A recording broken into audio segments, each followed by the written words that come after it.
Everybody, welcome to the pre-show here. We usually start 5 minutes early where we just sit around and kind of wait for everyone to get excited, get into the show, BS a little bit, drink some beer, all the fun things. That's what's about JJ, Tech Ninja in chat. What's up, guys? I want to give a thank you too to we had 15 Halliburds followed us. Thank you for that. I know I say names so wrong. Why is it? Like, why can't I just slow down and read something instead of just trying to read it and say it all at once? I think that's my problem. Leverance85 subbed 3 months. Thank you. He also got a follow to us. We got Malazan followed us. And we had Lucille follow us. So thank you to everybody. 3 days ago even, Rousey TV followed. So good stuff. What's up? There's 15 Halliburds. It's going to be a good show tonight. This is going to be our most interactive show. I don't want to get into it all in the pre-show here because typically when people watch on demand, they're going to skip ahead.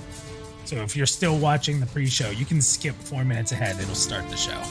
We just do this again to say hello to people in chat, drink some beer. Yes, a little.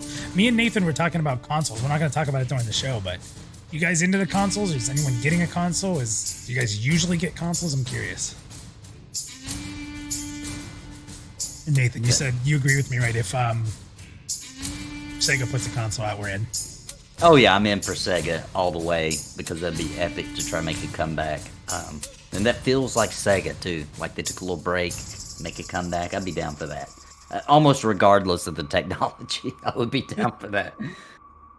And guys, let me know if the volumes are okay, if my voice is coming through okay. I'm not trying to scream. And if Nathan's good, if anybody needs to be leveled up, it's a perfect time to let us know during the pre-show here. So, supply issues, yeah. Yeah, so I want to mention something for chat. There's this YouTuber that I was watching earlier who got a 3080 and went and tried to trade it for a PS5 to people who are waiting in line to see if anybody would take it because 3080 is impossible to get to. Nobody would take it, so he upgraded and said, "Okay, I'll give you a whole gaming PC with the 3080 installed." Nobody took it. He said, "Okay, I'll add in this awesome monitor and gaming keyboard and mouse." So the full setup, you're good to go, plug and play, got everything you need for a over $2,000 gaming PC. Nobody still took it. He had to add that he would also pay the price of the PS5 and give them all that stuff. And then finally a guy took it, but he only took it because he had 2 PS5s on pre-order. Can you believe that? Isn't that unbelievable that it took it that far before somebody was willing to give up their PS5? I didn't buy a PS4. It's the first mainstream console I haven't bought since the NES. It's the first one. I bought the NES. I bought the Master System. I bought Genesis, Super Nintendo. I don't consider like the Jaguar or Rio be like the weird ones, or Neo Geo, for example. Yeah, I regretted not getting the Jaguar. We'll be starting up here soon, guys. 2 minutes till the actual show starts. This is just our pre-show. Kind of lets people get comfy, get their beers ready, get their drinks ready. If you don't drink beer, we'll drink one for you, so no worries there at all. Right, Nathan? That's right. Nathan's trying to talk me into buying this, what is it, Bud Light game console or something? Yeah, so Bud Light's entered the console race, guys. I don't know if you guys heard. The BL6, it's got a built-in projector. It's a koozie for a 6-pack, so it keeps your beers cold. And a projector so you can play it anywhere. And it plays Tekken 7, Arcade Perfect, and a couple other games. So you guys get ready for Bud Light to enter. Let's see if they can take on Sony. Like I said, if it's not too expensive, it's probably the best gift ever. Yeah, it's the best dad gift ever, right? Like, that's so smart to get your dad for freaking Christmas. But Dad, guess what? Got you the coolest koozie ever. Could you imagine, like, we got you the new console and you're all excited, you open it up and it's the Bud Light console? Some poor. Imagine if you just were one of those parents, you have no idea what's going on, and you bought that for your kids. Like, well, you can put Cokes in it. It doesn't have to be beer. Oh, geez. All right, guys. Well, it's that time. We are going to get started. We're very excited. Let's go ahead and do our little intro here, and then we'll jump right into it. So here we go, Nathan. Oh, we're live? We're streaming right now? Cool. Awesome, man. Let me just...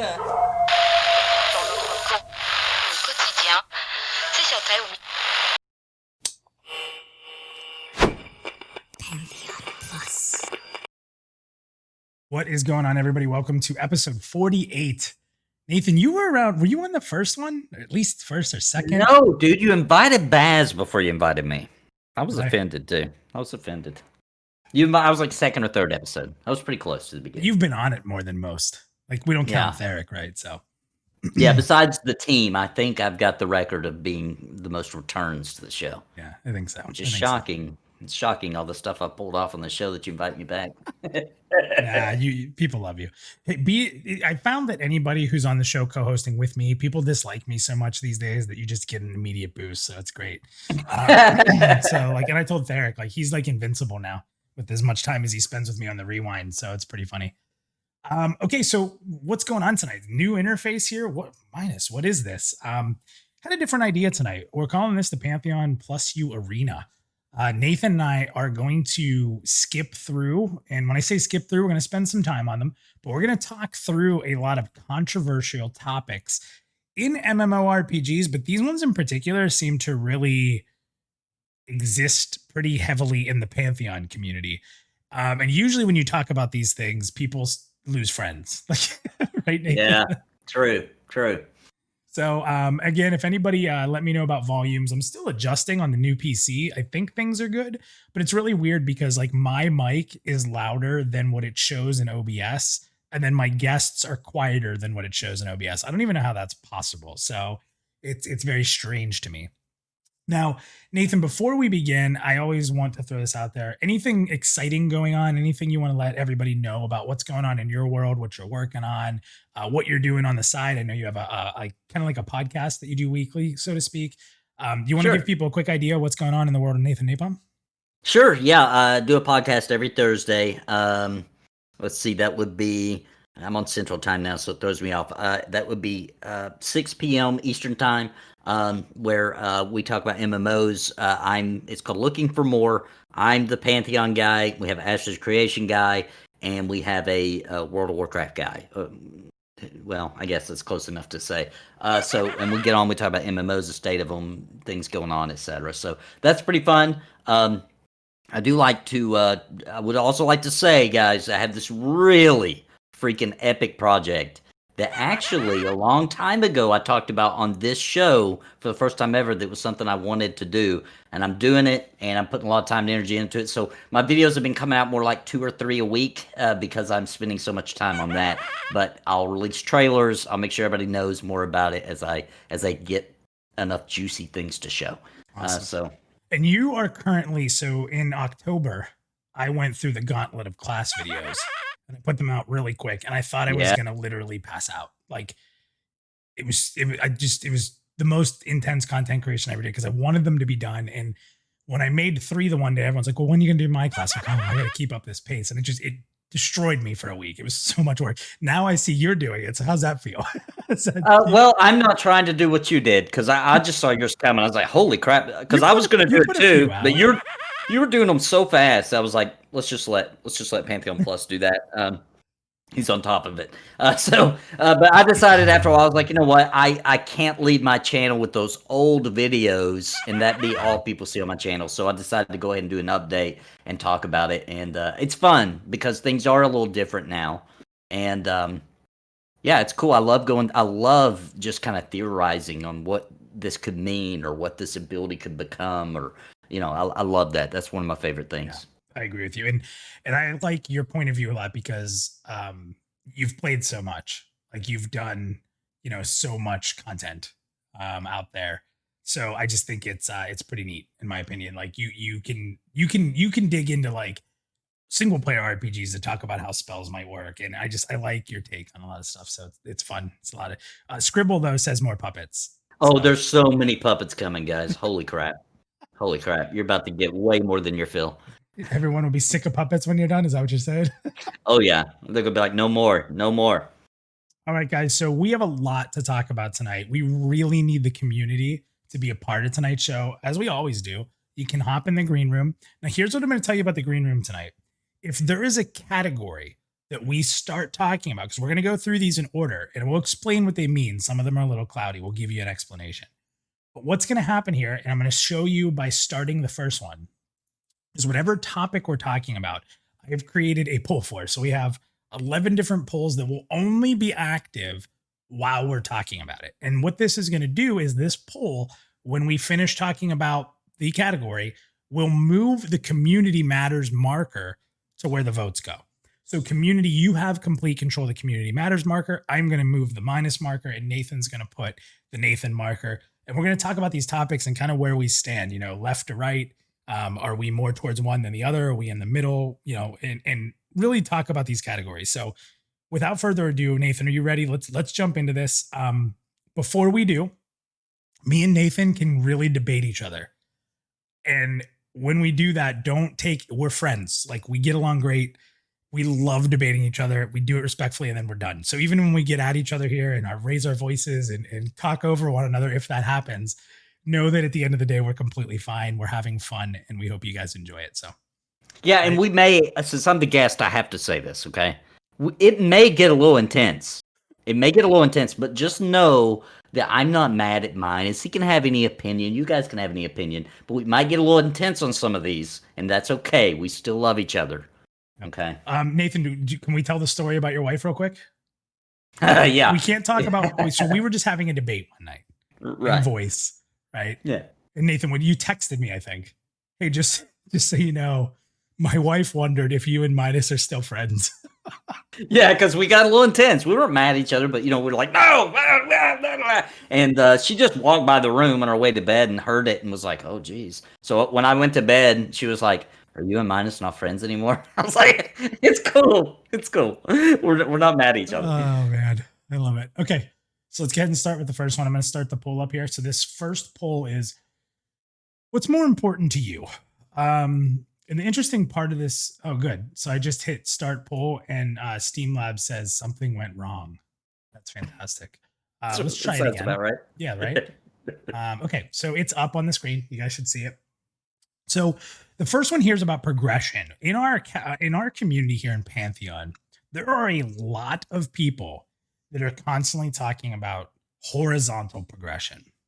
So, with this, make sure when you type your vote, it's vote and then just the word. Don't put the brackets in. So vote, horizontal. Don't put that little caret in there, congested game, or else it won't count for you. But if you hit exclamation point vote, space, and then whatever you want to vote for, it will show up immediately on the poll. You'll see it.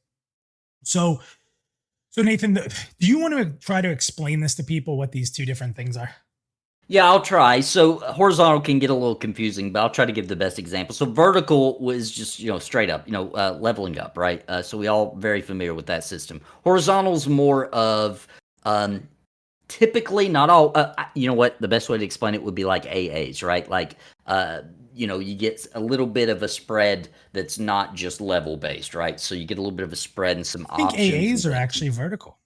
Would you consider them vertical? Yeah, I kind of look at it as like a power creep. So like, and this is again just me. Like, I get stronger permanently with this, and this makes me stronger. Okay, and I see your point. Yeah, like I think in our community, like the people that look at horizontal are sort of saying like, I want to have this set of gear. I'm not any stronger when I put this set of gear on, but it plays differently, so it's more effective in this situation than this situation. But I don't necessarily replace gear with gear that's better or best in slot. I think it's right. It's very much so. Yeah. With Pantheon, then let's just talk that, right? So for Pantheon, it would be the acclamation would be a good example, horizontal, right? It doesn't necessarily increase you forever, but for this particular scenario, it makes you be able to do things better or to resist fire a little better or whatever. So I guess that would be a little better. I guess there are AAs that are horizontal, but not all of them. A lot of them actually increase things permanently. So I think the Ranger AAs, like Endless Quiver, that's a very vertical. The one that like triple shot, or the one that could crit insta kill like green or lower mobs, like those are the ones that I remembered from back in the day. Like those to me were definitely vertical. But, and you almost had to get them too. Like, it's almost like you didn't have a choice. You had to get some of those. Exactly. Or you were like gimping yourself. So I'll start with my opinion on this, and we'll go back and forth like who starts what. So I'm not a fan of horizontal progression. Now, I don't mind it for acclamation, but I don't look at it as progression. Like, acclamation's situational and then it's done. I like to strive for the best piece of gear. I like to get a new sword and feel more powerful. And then when that other sword comes out, I get that and I'm now more powerful. I don't want to go back to those old swords that I had before because, oh, well, it had this stat and it's more useful here. I want the bigger, badder weapon, the bigger, badder armor. I just want to I like feeling more powerful in Yeah. games. And, obviously in ARPGs, you get that way more than you get in MMOs because MMOs never want you to become too powerful because then you trivialize content and then there's not a lot to do and then you're farming and you're causing chaos. So I understand that an MMO is never going to be quite like an ARPG, but I still like to feel more powerful. I'm not horizontal progression, with the exception of again like systems. It's hard for me to say like acclamation was a great bring up by you, but like at the same time, like you have natural acclamation, you can use the runes. Like I don't know how much I'm gonna need to put on acclamation gear unless it's like a multi. And in that case, yes, that would be horizontal, but for a specific reason. But like if I'm fighting X boss, I want to become more and more badass when I'm fighting that boss. So I'm pretty big into the vertical. So I'm gonna move myself pretty highly vertical. I'm gonna be honest. I'm gonna be much more vertical than horizontal. So what are your thoughts? So I feel a lot like you. Now I talk a lot about horizontal progression because I think it's important to balance out the vertical and not, to help with power creep and things like that. So I talk a lot about horizontal just because a lot of MMOs miss the mark for that, right? But actually, I do care more about the vertical, right? Because I like that power. I like feeling. I like going back and doing old content. I even somehow in my sick mind love going to an old zone and as I run through just one shot and stuff that used to be hard. Yeah. It's a never ending joy to me. Just being like, yeah, I remember back when you killed me, bam. I'm not even going to stop running. I'm just going to swipe you as I run by. I like that. And that's definitely a vertical thing, right? And it's my favorite thing. Everything you said, getting armor pieces. I don't like them to be easy to get, but when I do get them, I want to be an event, and I'm actually like, I immediately want to do some content that I do a lot and see how different it is now with this new piece of gear. And that's all vertical. And to be honest, that's what drives me in MMOs. So although I think horizontal is super important, I can't sit here and honestly say that vertical is not what makes me love MMOs because it is. So uh, ooh, I'm gonna go. I'm gonna go right behind you because I see the value of Behind me, horizontal. like right with Right, me. yeah, right in between the community and Okay. you. I think is about right. Yeah, Okay. So because I don't want to put too much focus on it, even though it's rough, man, because like again, so there's also horizontal in verticality, which is where it gets really confusing. And I'll use an example that I've talked about before. Like, so my warlock in Legion, I had 8 sets of gears for 10 bosses. But that gear was badass, right? Like it was constantly replacing other things. It just there were certain things that made me better. But so in that raid, I had all this different set of gear. But at the same time, it was what I put on was to make me situationally better. So I guess that's sort of horizontal. But at the same time, I would never go back because I was at max level, right? I wouldn't go back and put the last raid gear on. Like that oh gear is right, dead when it's replaced by the verticality. So there's the interesting dynamic of within the same tier of gear, there can be horizontal, and I'm fine with that. But I don't want to go downgrade my gear so that I can progress. I don't like that. I don't want to decrease my power to survive. Especially if does that make any sense to you? I don't know. Is that weird? you're saying I think I understand. So you're saying like maybe the stats aren't as good. It's you're gonna lose some stats, right? But it's for this scenario, it's better because of a boost to fire damage against a fire lord or Mhm. something like. Is that what you're saying? Yeah, like that's fine. But as long as I'm not wearing like 10-year-old gear to do it. Right. Yeah. Yeah. And we're Yeah. going to kind of get into that in another topic, so I won't go from there. Okay, so I wanted to read a couple things here from the chat, what they're saying, and then what we'll do is we'll move the marker to try to be exactly where it is there. So I love Madaki made me die here. He said he didn't get damn near divorced to be average. That's a good point. That's a damn good point. Yeah, I gotta agree. Zelik says I don't like it when everyone looks the same because there's only one best in slot. Well, Zelik, That's a good point. stay around, Zealot, because we're going to talk about that. It's a good Right, point. Nathan? Right, Nathan? Yeah, no. So not the rope says, but horizontal is sort of being more and more badass in more situations. No. Again, so I'm not totally against horizontal. The thing is like I said, if new content comes out and I'm getting new gear from it, I don't want to go back to old content to get gear to complete. It's confusing to say, but like I want to get rid of gear and then it's gone. Like I'm done with it. And not all gear. Like I want clickies and I want legendary stuff that lasts forever. But basic gear, I want to replace. So and again, that's another topic. So we'll talk about that soon. And Madaki again said most MMO gamers are carrot gamers. I am a freaking carrot gamer. I don't know about you, Nathan, but I am a carrot gamer. Yeah, for a lot of the it definitely inspires me. It's definitely a big part of the addiction level. I would say is the carrot. Yeah, nice. Yeah, you if you vote, it'll put it on the newest vote you do. Some people are confused, like, can I change my vote? No, when you vote, it will automatically remove the other vote. So you can only have one vote in at a time. I do want to say, Sagrada, thank you so much. You gave out a bunch of subscriptions. I just want to say thank you for that. That's incredible. Really do appreciate that. And normally when something big like that happens, Nathan, we do this real quick. So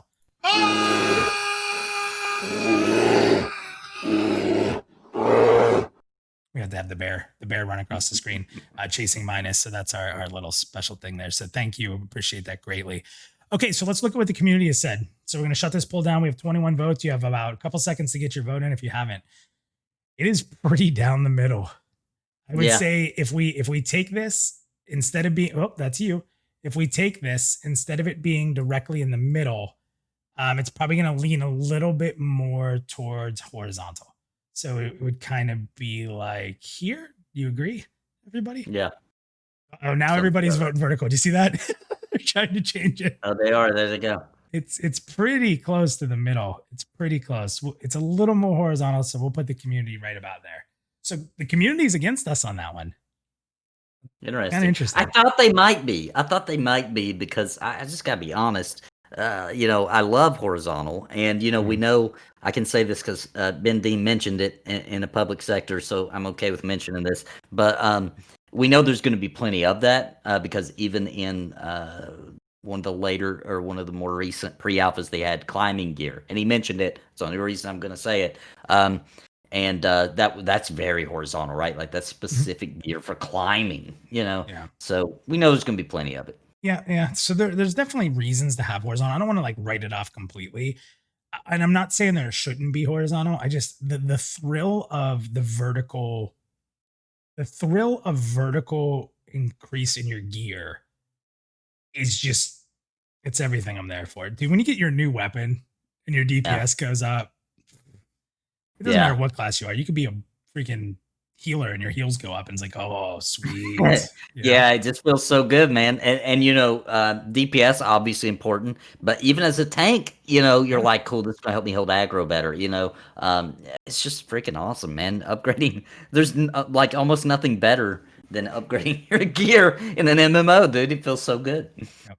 I'm gonna move that a little because we didn't end it yet. It's gone a little more towards horizontal, so we'll move a little bit over. So what we're gonna do is we're gonna close that poll. So that topic is dead. It is done. Community has spoken. We're gonna go into topic number 2. So it says upgrade fast, upgrade slow. What does that mean? We're talking about gear. So that's why I said it's coming. We've talked about horizontal. We've talked about vertical. So this is interesting because this is a big topic. People want to stay in their gear for a long time. And I get it. And I remember that in EQ, Nathan. I remember wearing a fungi tunic and an FBSS forever.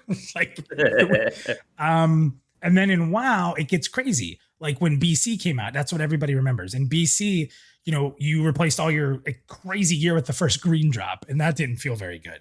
So there's this middle ground for me on it. But so that's the explanation of what this discussion is. But Nathan, I went first on the last one. So why don't you go first on this? What speed do you like to upgrade your gear and why?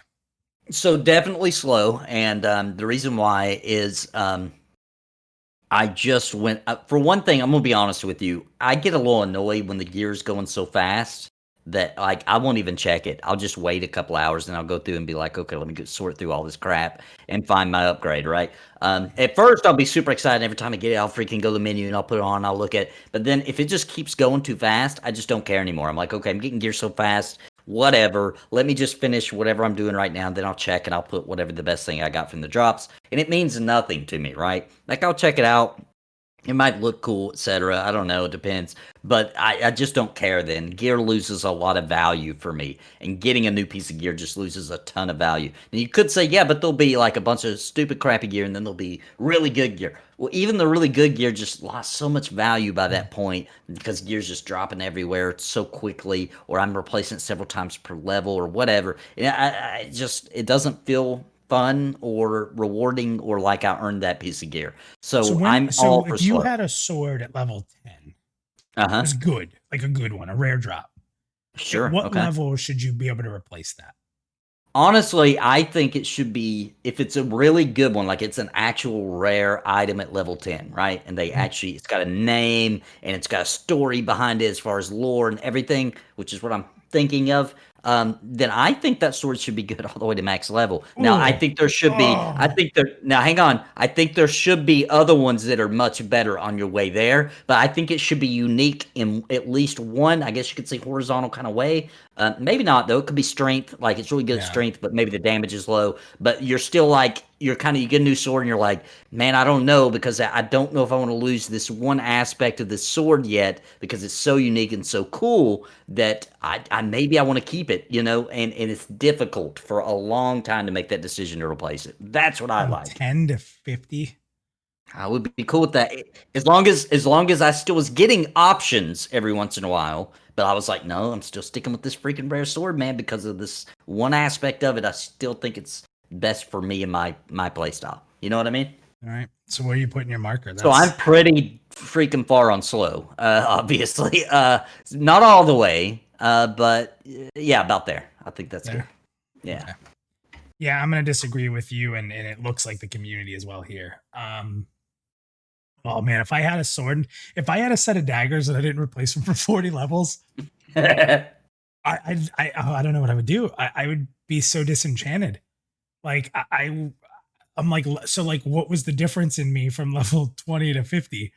Because a lot of times, like, so there's a couple things with Pantheon too. Like, if we're relating this directly to Pantheon, because stat increases are so low and so little, I don't know, like, how much stronger am I gonna feel? I mean, I'll have my skills that have leveled, and that'll perhaps matter for, defense and how I'm getting hits and stuff like that. But like a naked 10 and a naked 50 aren't gonna be much stronger than one another. So what's gonna make the difference to me is gear. Um, like I'm okay with semi-slow. Like if you get a rare item at 10, I by 20, if I'm not replacing that, I'm I'm upset. Like Mm. I'm definitely upset. And I don't know that that's extremely fast, 10 levels, especially because, Yeah, you that's not know, fast. yeah, Yeah. because the game itself is supposed to take a while. But if it was, like, I'm okay with 5, like every 5 levels getting a new weapon, or I'm probably good with every 3. Um, I don't And think I'd that's want to go still below fairly 3. slow. That's still fairly Yeah, slow. I don't think I'd want to go below 3, but dude, if I got something at 10 and I used it, it would feel like that item slot to me is like worthless. Like, why at 1/5 of my journey has that item slot now just Dude, but you're become off? probably well, we're talking rare. We're talking about there's maybe a Mm, few other people on the server with it, that's fair. right? That's That's what fair. I was thinking in my head. I'm talking about it's super rare. So you're like, dang, I got something special, you know? Yeah. 10 says, what if they stay the same but change visually? We'll get into that. Yeah, I'm definitely against the community on this one. Community, you guys tell me, would you say that every 3 levels, which is probably why I'd feel the best, 3 to 5, is that slow or fast? I guess that's, up to the community. I saw Madaki say, 10 levels Oye for says he him, thinks that's 10 to pretty 20. fast. Looks like So people think Hoye that's says pretty fast. fast. Eric says middle. 5 to 10 would be nice. 5 to 8. Depends on leveling speed. 3 levels is fast. So a lot of people are saying fast. Okay, so that's what I'm thinking. I'm thinking I'm going to kind of be over here to where you're seeing fast upgrades.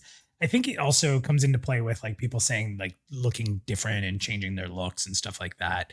Um, I'm definitely. I feel like I have to be very careful with where I put this. I'm gonna move it over just a tiny bit because I don't want that BC replacement, right? Like I want it to be a meaningful replacement, but I want there to be meaningful options sooner. So I Right. want tons of loot. Like I want so much loot. I'm making decisions or I'm keeping stuff and like okay, wait, like when I a big loot fan, and again I like that carrot. So yeah, I'm gonna say fast. So let's look at the community. We have 26 votes in, more votes on this one than the last one. So thank you to the community there. If you want to get your vote in, get it in now. This is pretty one-sided, Nathan. Yeah. I mean, it's almost. Would you say it's like almost like there past you? The community Yeah, is I'd say they're pretty. actually. Yeah, I'd say they're actually maybe even going further than I am.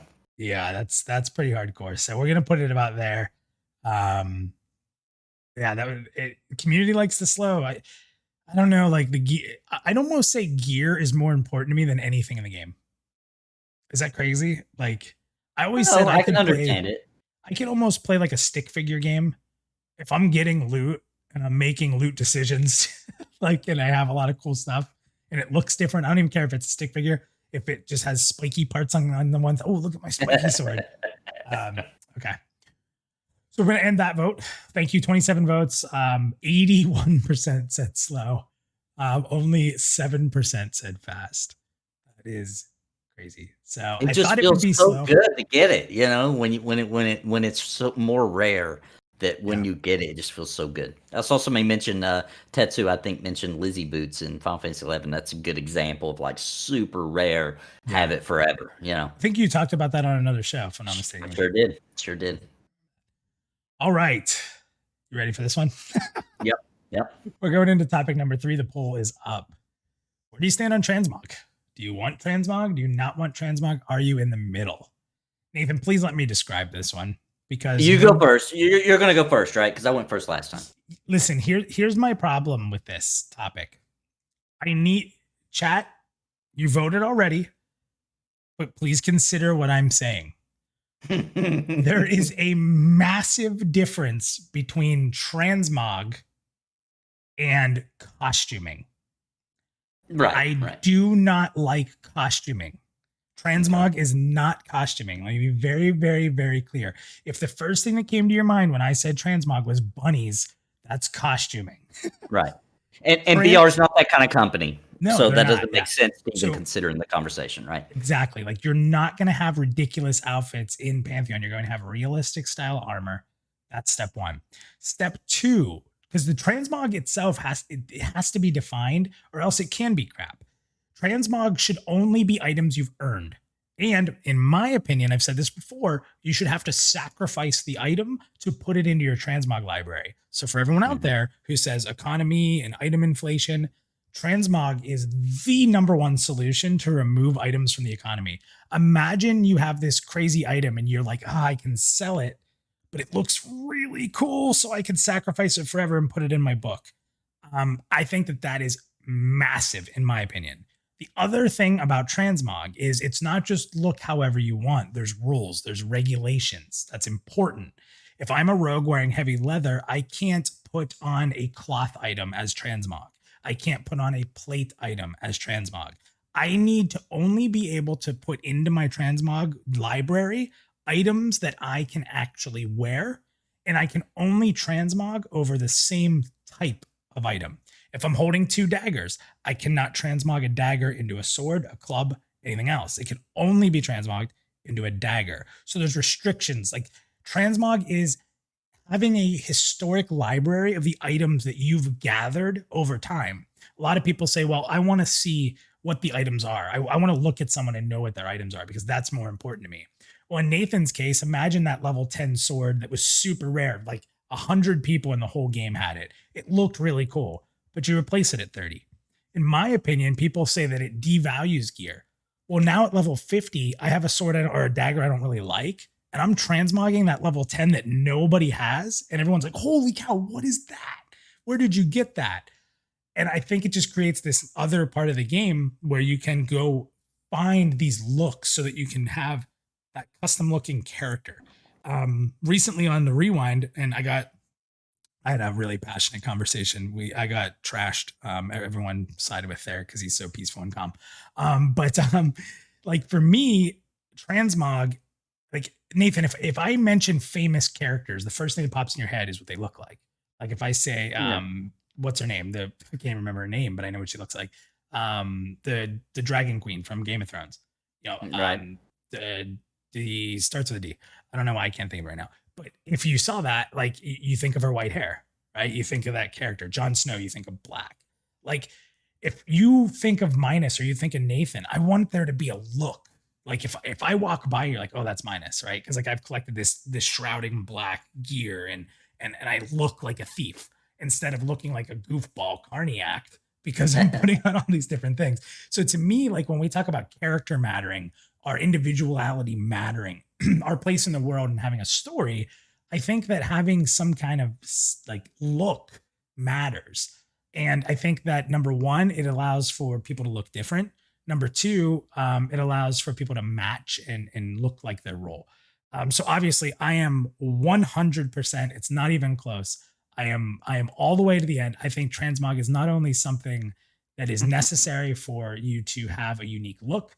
I think it helps the economy, and I think it actually gives you another reason to play when you're not raiding or grinding or doing whatever. It's something else to do. So, Nathan, I know that you're not on the same page, so I'm going to hand it over to you now. Yeah, I actually, well, let me preface this with saying that I do understand the joys that many people get out of transmogging or glamoring or whatever you want to call it. I do understand why people like it.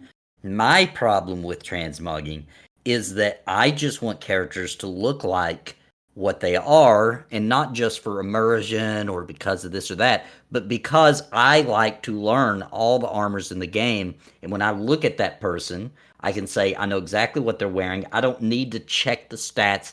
I know exactly where this person is and what they're capable of because I'm looking at what they're wearing and I know this gear, right? So I like to learn all the gear and how it changes the dynamics of the game. And when I see a character, I can just say, that's a rogue. I know what they're wearing. That's a rare piece. The rest is garbage.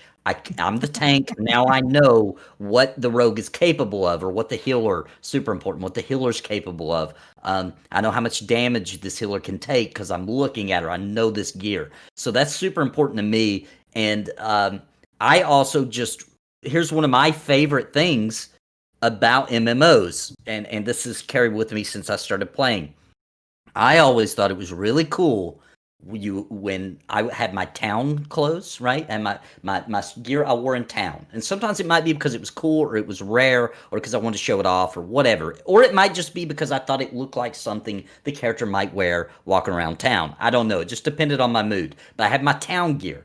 And when I grouped up and got some people together and we're going out to do some cool shit, then I was like, all right, let's suit up, guys. You put on your actual best that you have available. I'm not going to say best in slot because, just the best you had available. And you suit up and you go out and you start doing the content. And it just feels I almost want to say it's almost like a role play thing where it just feels good. It's just, it's awesome. And when you see people, that's my favorite thing is learning all the gear, seeing it and knowing, identifying, like, I see what that person has, I see what this person's been up to, I see what they've been farming, I see this, I see that. And I can just stand in town for literal hours just watching people running by, looking at their gear and being like, oh, cool, I see what they've been doing. Cool, I like that. He's got this, he's got that, he don't have shit. I like that.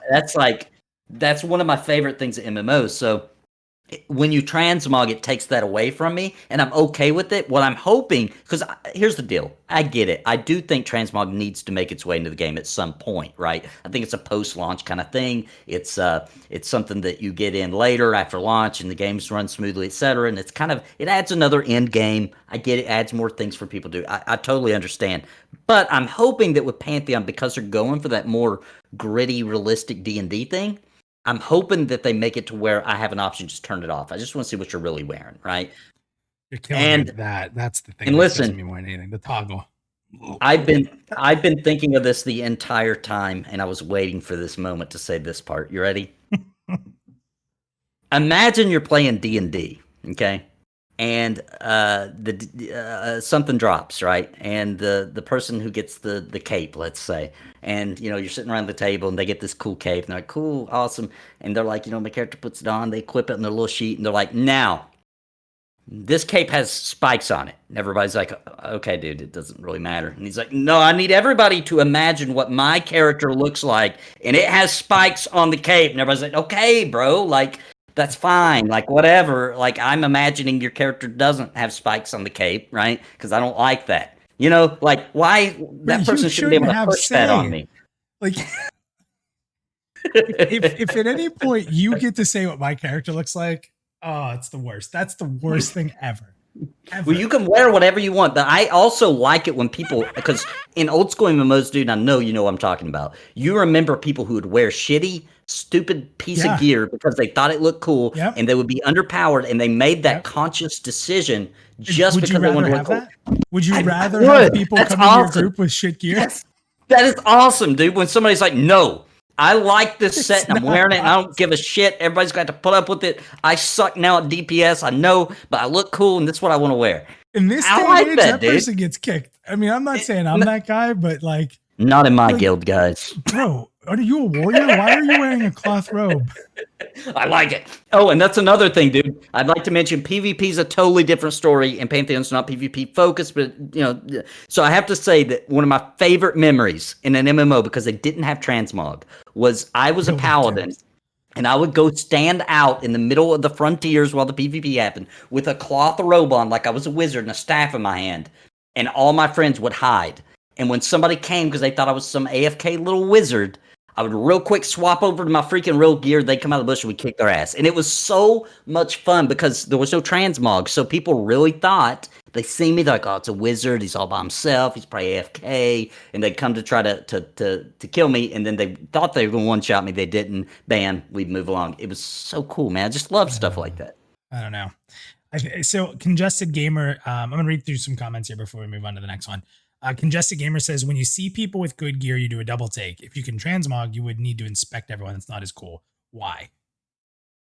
Nathan, you can answer that if you have an answer for that.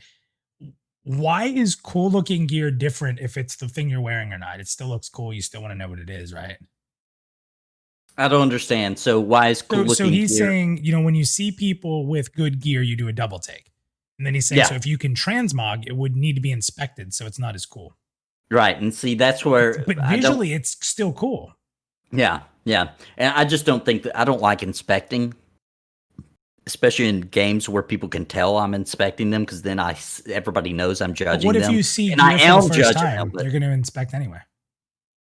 What's that now? If it's the gear you've seen for the first time, you're going to... Yeah, because that's going to be to learn the gear, right? If inspecting is a possibility, right? So at first you have to, right?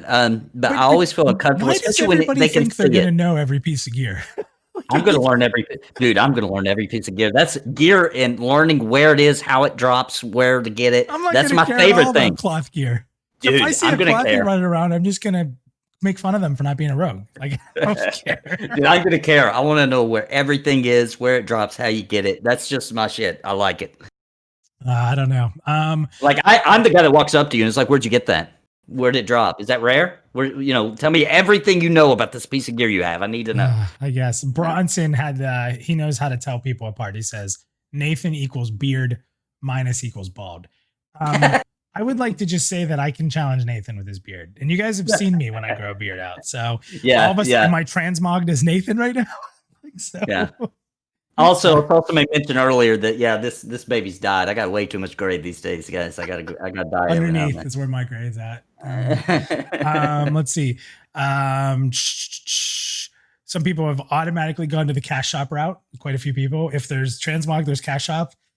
Just so you know, there's no transmog items in the WoW cash shop, so there's not really a WoW cash shop, to be honest. Actually, there is now. Recently, they added the first one.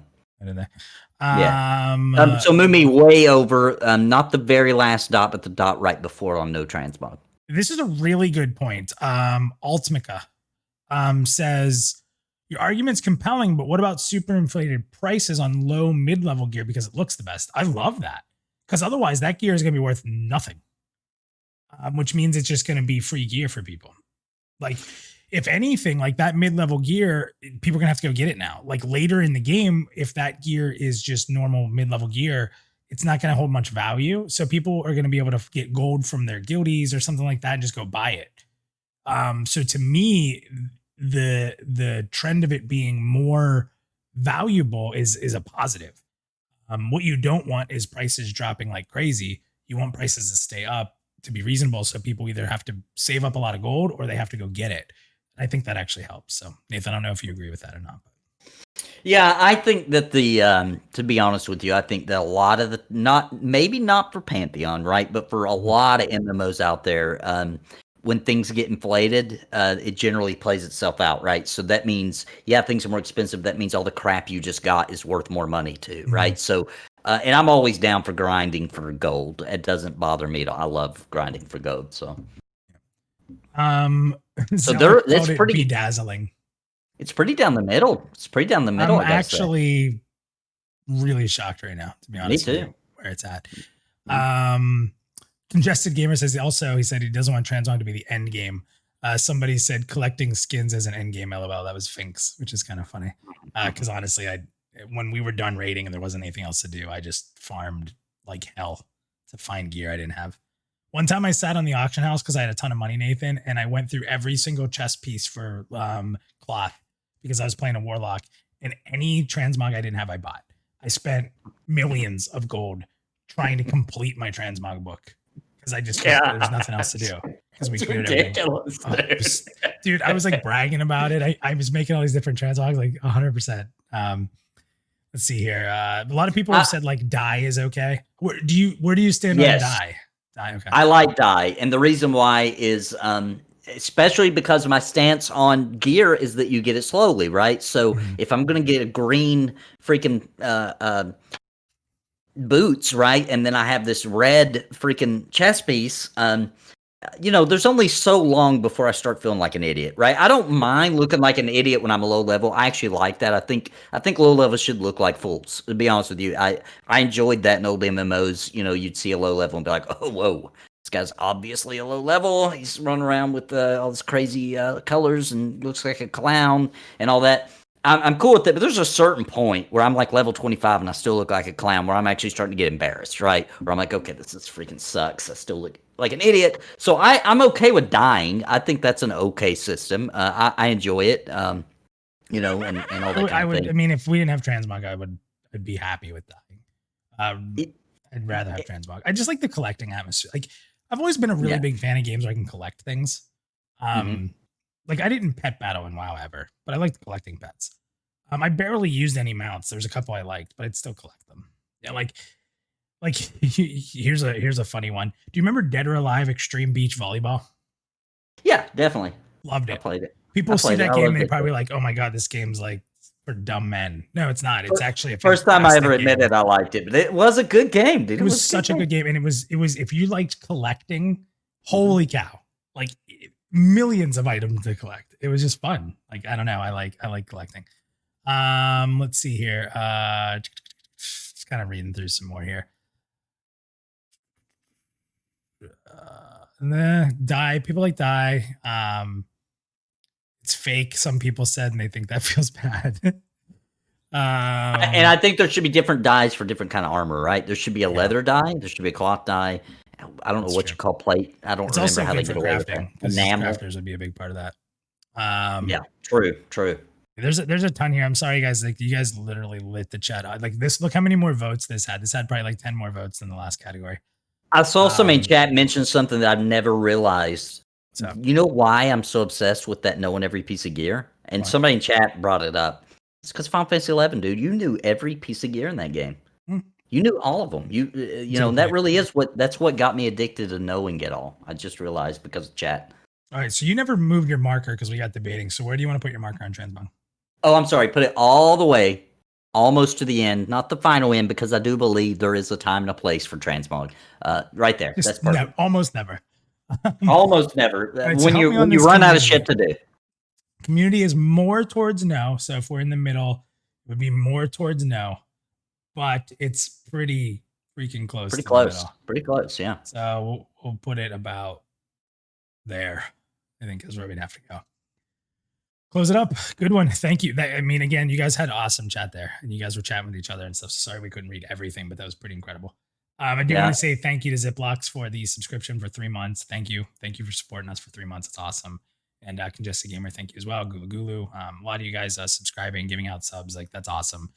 You guys aren't going to hear us very often saying, like, please sub and stuff like that. So, we hope it happens naturally. You guys just enjoy it. So, thank you. Okay, so let's move to the next one. Let's go ahead and close that poll up.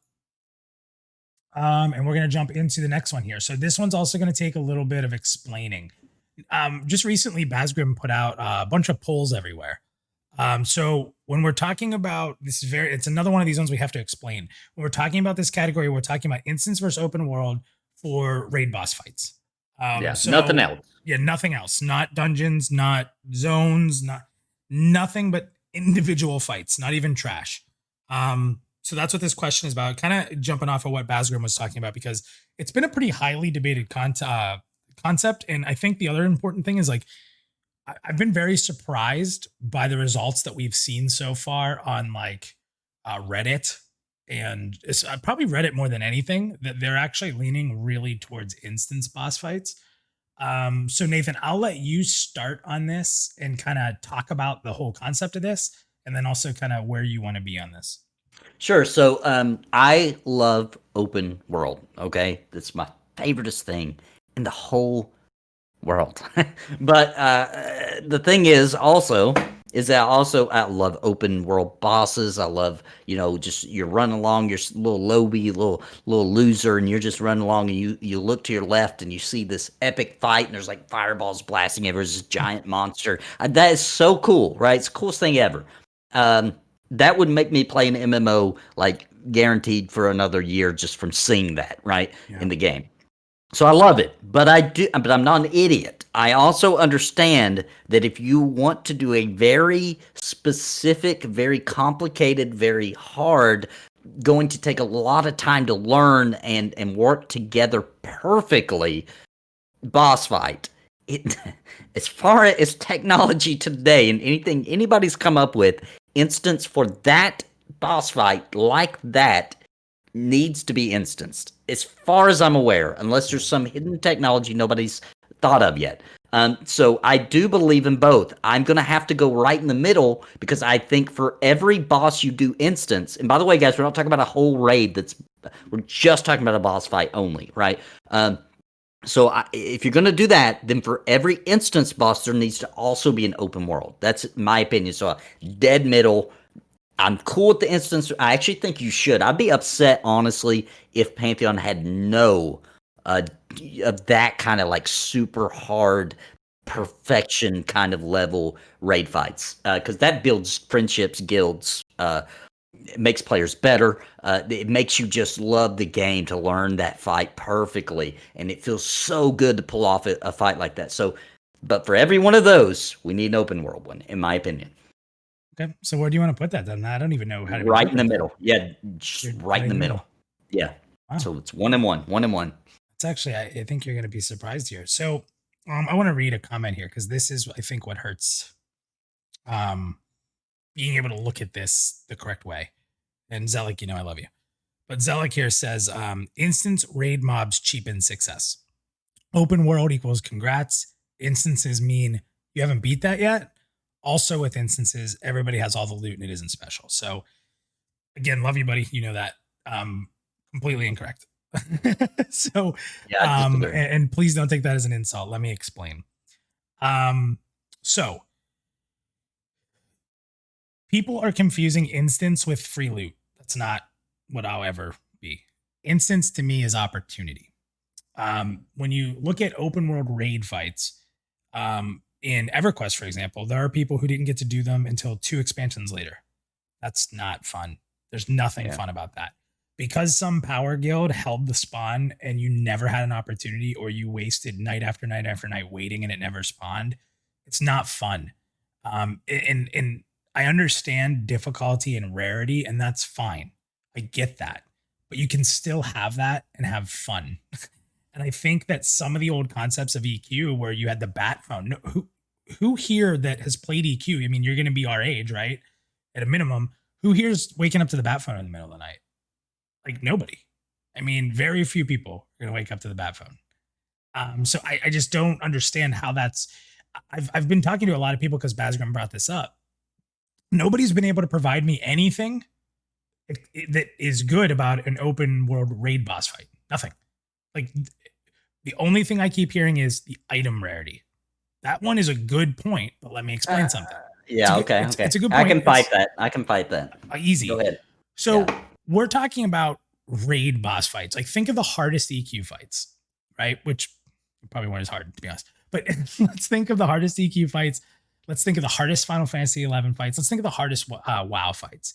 Here's a metric from mythic raid bosses in BFA. Okay, so BFA, as the game's gone on, everyone said it's gotten easier, blah, blah, blah, blah, blah. BFA, wasn't a great expansion. It's easy, it's free loot. Mythic raid bosses, statistically, because they can track it, WoW has APIs, so these sites like Wowhead and WoW Logs, all that, they can track this. The mythic raid bosses in BFA had a less than 5% kill rate. So think about that. Yeah. So you have less than 5% kill rate, and then you have rarity of items in the loot table. So what if an item drops 5% of the time, and you only have 5% of the population able to actually complete the fight? That to me means that item rarity really isn't going to be a big deal. Now, if you're afraid of like, okay, there's going to be too many of this item on the market because you're going to have a guild that, well, okay, if you have to, then maybe you make it no drop just for those fights. And I'd be okay with that, because I think from the beginning, Pantheon has said that like there will be some no drop items. Like not everything's going to be tradable, but a vast majority is going to be tradable. That's kind of been their stance for a long time. And what Nathan said is huge. And I've talked about certain fights quite a bit, but in an open world fight, sure, you can close the area off. That's fine and dandy. We've seen the door close for Nashara. We've seen in other games where you go in and you close it. In the argument I hear from the open world crowd, other than that argument, the only other argument I hear all the time is, well, it's exciting to see it in the open world. If I'm fighting a very difficult boss fight, the last thing I want as a raid leader is anyone who's not in my raid being anywhere near us while we're trying to do a complicated fight. I don't want you running around. I don't want you casting spells on yourself. I don't want you dressed in your bunny uniform, jumping around. Just kidding. I don't want anybody involved except my guild. And the other part of it is so the other argument against just these fights. Now, keep in mind, how many raid bosses do we really think there's going to be when Pantheon launches? Like 8? Like this style. Because like dungeon bosses, rare bosses, those can still be in the open world. That's not a problem. Those are standard fights. But these epic fights, right? Like there's going to be a very limited number of them. So like the impact on the social side that everybody talks like, well, no, if it's open world, it's social. If it's instance, you're closed off in this world. So just imagine this with me. Imagine you're in Black Rose Keep, okay? And you find this dungeon, this underground entrance, and you have a group of, like, let's just say it's a raid instance. I'm just making stuff up. So just imagine with me. Let's say you have 24 people with you and you're walking through this open world raid. And you're fighting mobs that take 24 people, and you're in the open world, another guild's over here doing it, and you fight your way down for a couple hours, and there's a door, and you can go into an instance. It doesn't mean it's easy to get to. So number one, you got to fight your way there. And then people are like, well, what if you're on the coattails of somebody and you get there? Okay, that's the same way open world works. There's no difference there.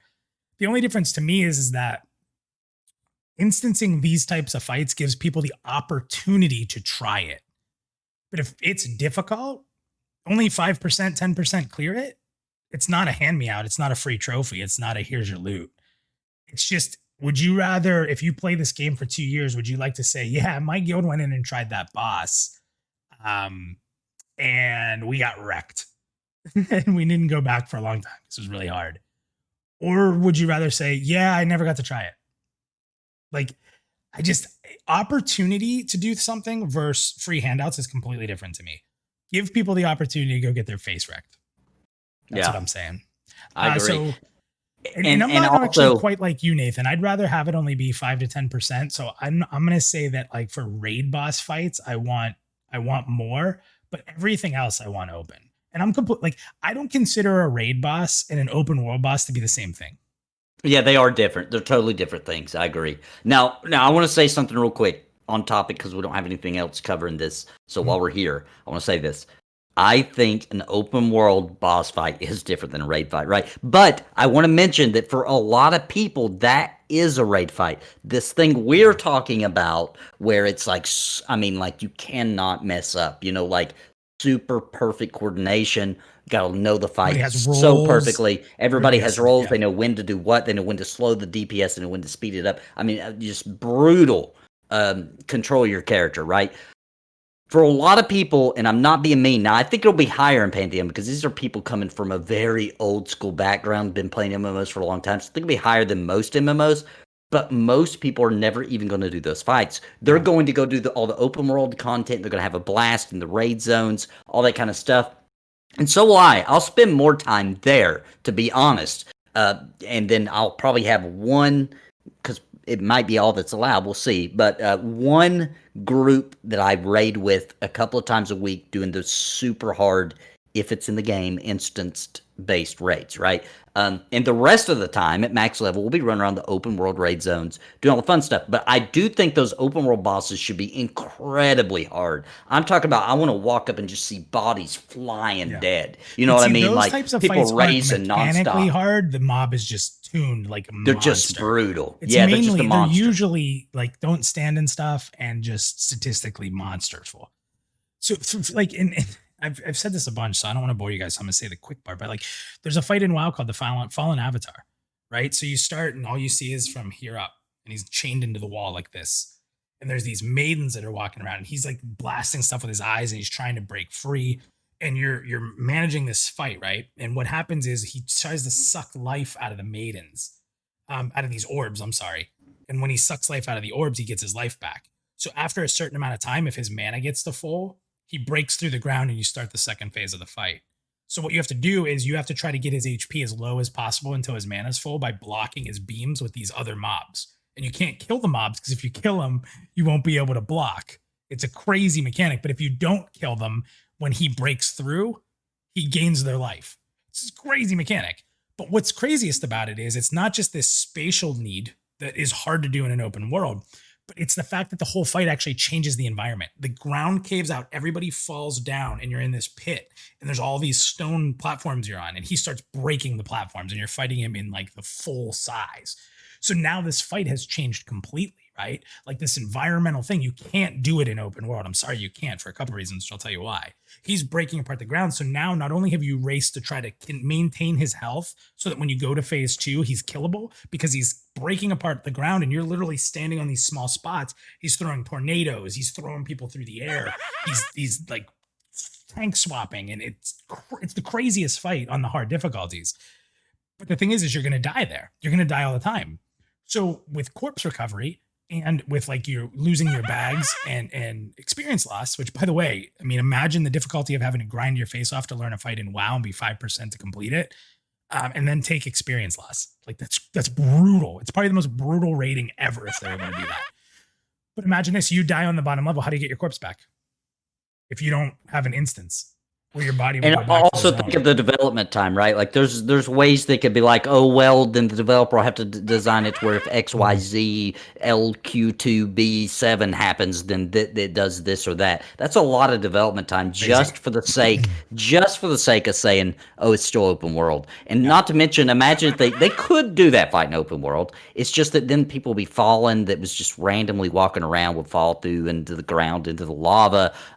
There'd be people bringing trains through your group, screwing your everything up. There's just a lot of things that on a development side they'd have to add. It can be done. It's just really hard. There were open world bosses, and I see a lot of people talking about in chat, so I got to bring it up because I know about it. In Final Fantasy XI that, people didn't beat. Literally people actually died because they would be doing this open world fight for so long that they'd actually die of exhaustion. It happened several times in Final Fantasy XI. So you can do open world fights that are that hard. The thing is it worth the development time when you could solve the issue just for that one boss fight by doing it instance? I don't think it's worth the developer's time to just... And if you made all these crazy, like, because a lot of people have been talking on all the different posts that Basgrim put, and even in the Discord and stuff, and this has become a hot topic. And there's all these intricate, like, let's revolutionize the system and make it open world. And it's funny because you do like system on top of system on top of system on top of system, all this programming, all these systems that have to work, and your end result is a pseudo instance fight.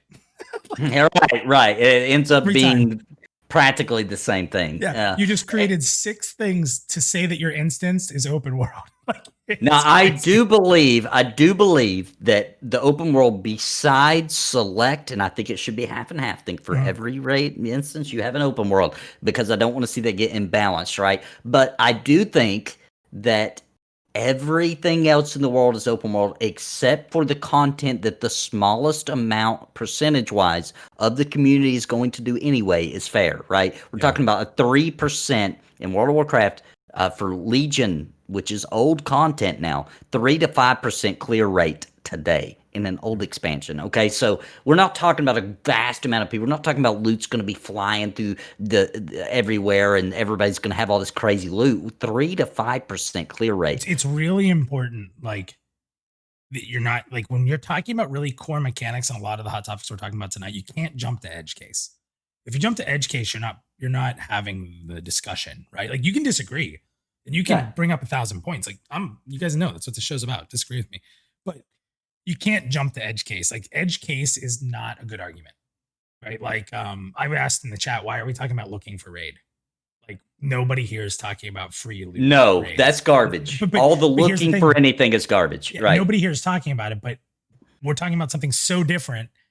But people use this other crazy example to say what we're talking about is bad, but it's not related. It's not related. Let me explain what it would look like, and I'm making this up, right? Because we don't know what they're going to do. This is total BS. But you're going through an open world raid instance. I mean, I'm not instance. Sorry. An open world raid dungeon. Okay, it's a raid encounter. Enemies are way tougher, etc. And there's other people there, etc. Once you enter the boss's area and you enter this magical area right here, that's the only part that's an instance, right? And then you get lag free. Nobody can do dumb stuff to screw up your fight. Guilds can't hold it down, but it has to be hard. It has to be so freaking hard that to where even just because everybody gets a shot, almost nobody can clear, right? That's what I'm talking about. Yeah, and I think the important thing, like, some people have said, well, I don't want everything to just be all mechanics heavy. We don't either. And that's why we only want maybe 5 or 6 raid bosses to be in this. I still think that in a raid zone, there should be rare spawns running around. There should still be camps for regular bosses that you're fighting. It's just not going to be these Uber fights. And I still think there should be open world fights out in the world, in the actual environment, not just in dungeons. There should be raid bosses that spawn in dungeons.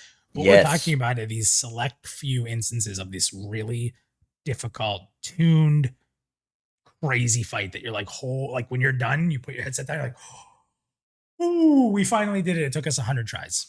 Yeah, I'm talking Lich King level, lore heavy, freaking big deal. You knew about this guy. It wasn't some random boss that you just heard of because he's in the dungeon. That is part of the lore that's a big deal, and you can't just go and zerg this guy, like you that kind of thing. I also would like to mention, I think that we accidentally brought up a really cool point. You know how in MMOs there's the raid gear, which is usually best in slot, but then there's always some middle tier, right? Like some close enough, pretty good gear. Before you get into that, we're about to talk about endgame. Oh, you're right. We'll wait on that. Yeah. I think we're both where we should be there for the raid boss fights. I kind of want them more instance. Still into open world for everything else. Community, help me, Nathan. So we got open world boss fights at 12, only 2 boss fights. We're more in the middle, but more towards open world. Is that about right? Yeah, so more people straight up said, not many people voted for instance, but a lot of people said middle. So it looks like they're about there. Yeah, that looks right. Yeah. So we'll go about there. Now, some of you guys are probably saying we are an hour in and we are only through 4 or 5 things. We've gotten a lot of the big ones out of the way, so we're probably going to end up moving a little faster here. So yeah, definitely. Some of these are no brainers. In the green room too. We'll get some quick green room hop ins too. So don't worry, we'll bring you in towards the end here. Okay, so let's move to the next one, Nathan. You were already talking about endgame. Do you? And let me close this poll and open up the next one so people can vote.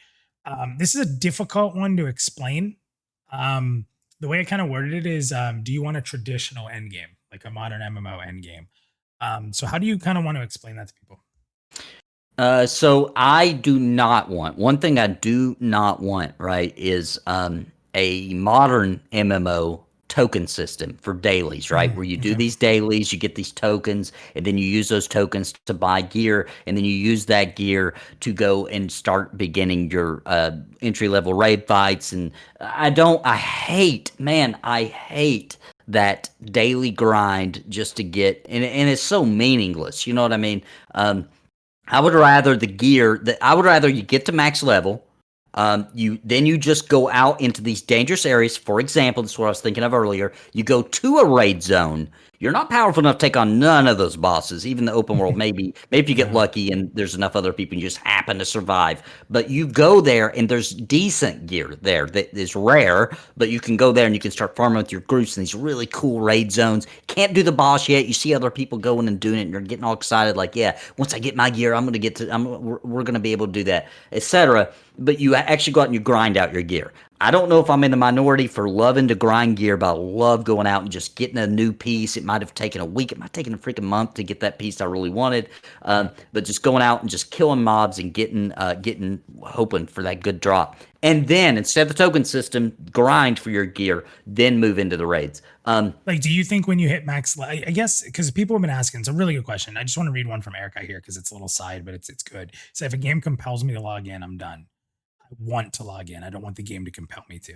I agree. I agree with that 100%. I'm a little carroty, so I don't mind being compelled either. But so somebody asked, Shuckluck said, what is traditional rating? So you're kind of explaining that it's sort of a token system, weekly planned raids, clear and clear and clear until you get what you want.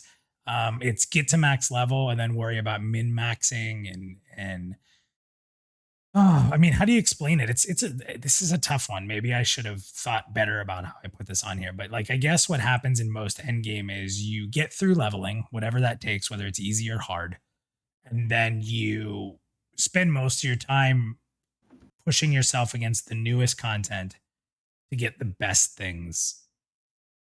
Is that the best? What do you? I mean, I Nathan, think that's pretty close. So it's pretty complicated, honestly, but like you don't it's go back to basically dungeons much. Like once you get through dungeons, you're on raids. I think that's yeah, kind of yeah, and it's a very specific path you take to get to the final content, right? The latest or the hardest raid boss, in my opinion. I think it's just this very linear path that everybody it takes is to get. linear. That's a good way to put it.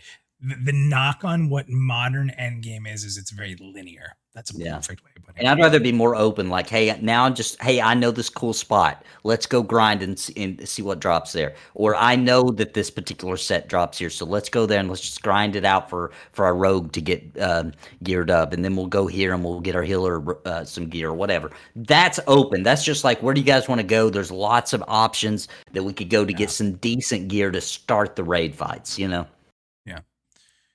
This is really tough, and I apologize to everyone who's kind of confused by the question.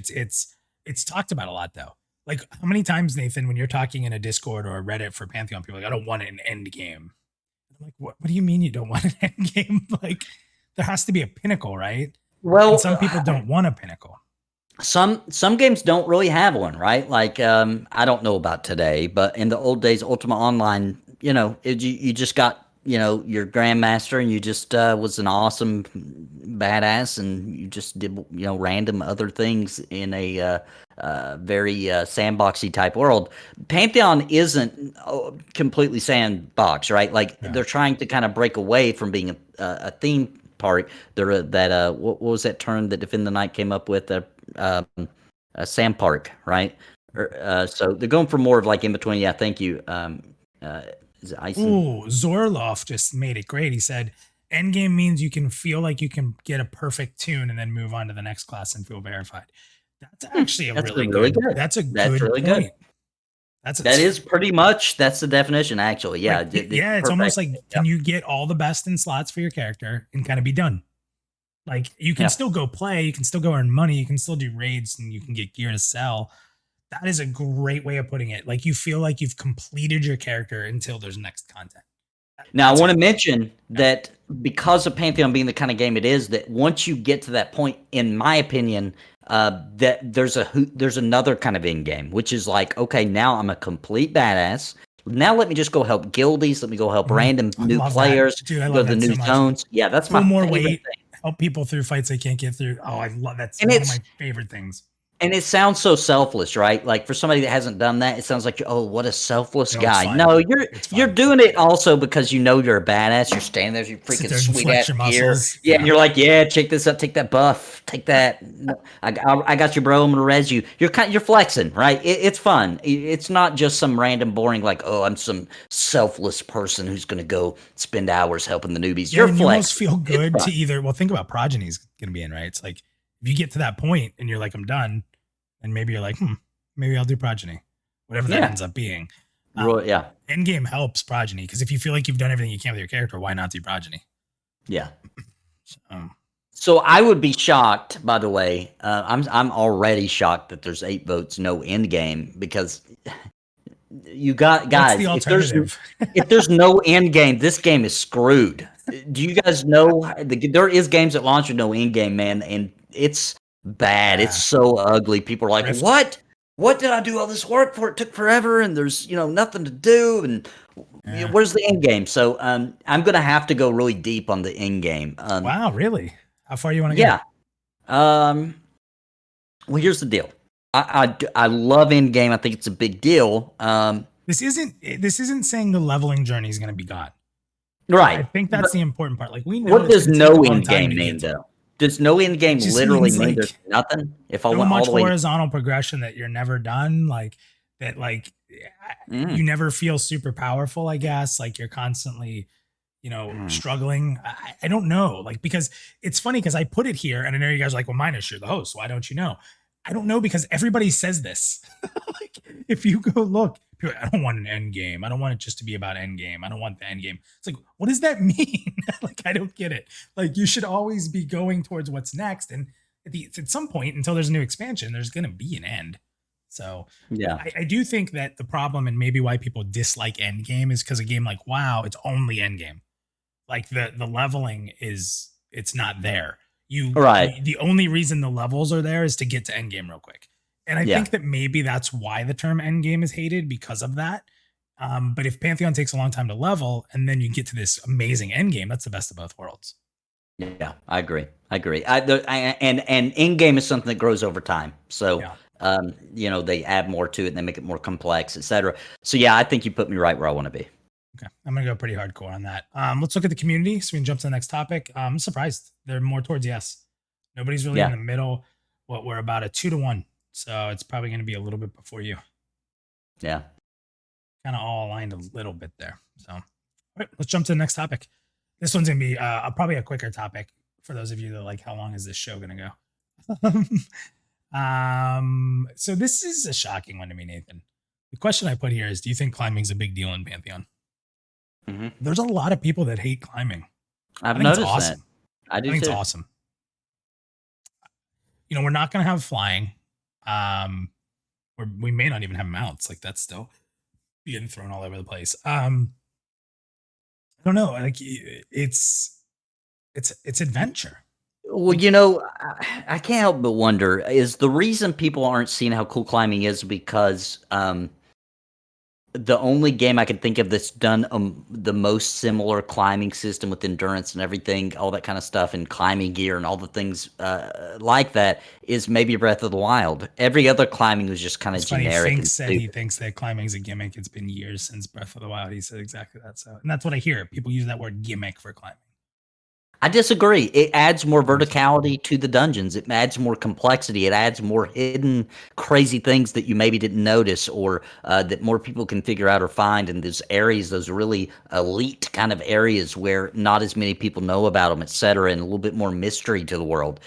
There's so much you can do with landscape. So honestly, it's kind of like saying, I like horizontal gameplay three-dimensionally on a plane, but I don't like any verticality. I don't care. Verticality can just be stairs that go up, and that's as complex as it can get. To me, when you add climbing to an MMO, you just added so many tools that the developers can just slide all these intricate kind of spots and places, secret bosses, secret camping spots, and whatever they want to do, and make it as complex as they want to make it, to where they're like, cool. You're going to have the best climbing gear, max level climbing, or however the hell it works, to even see this area.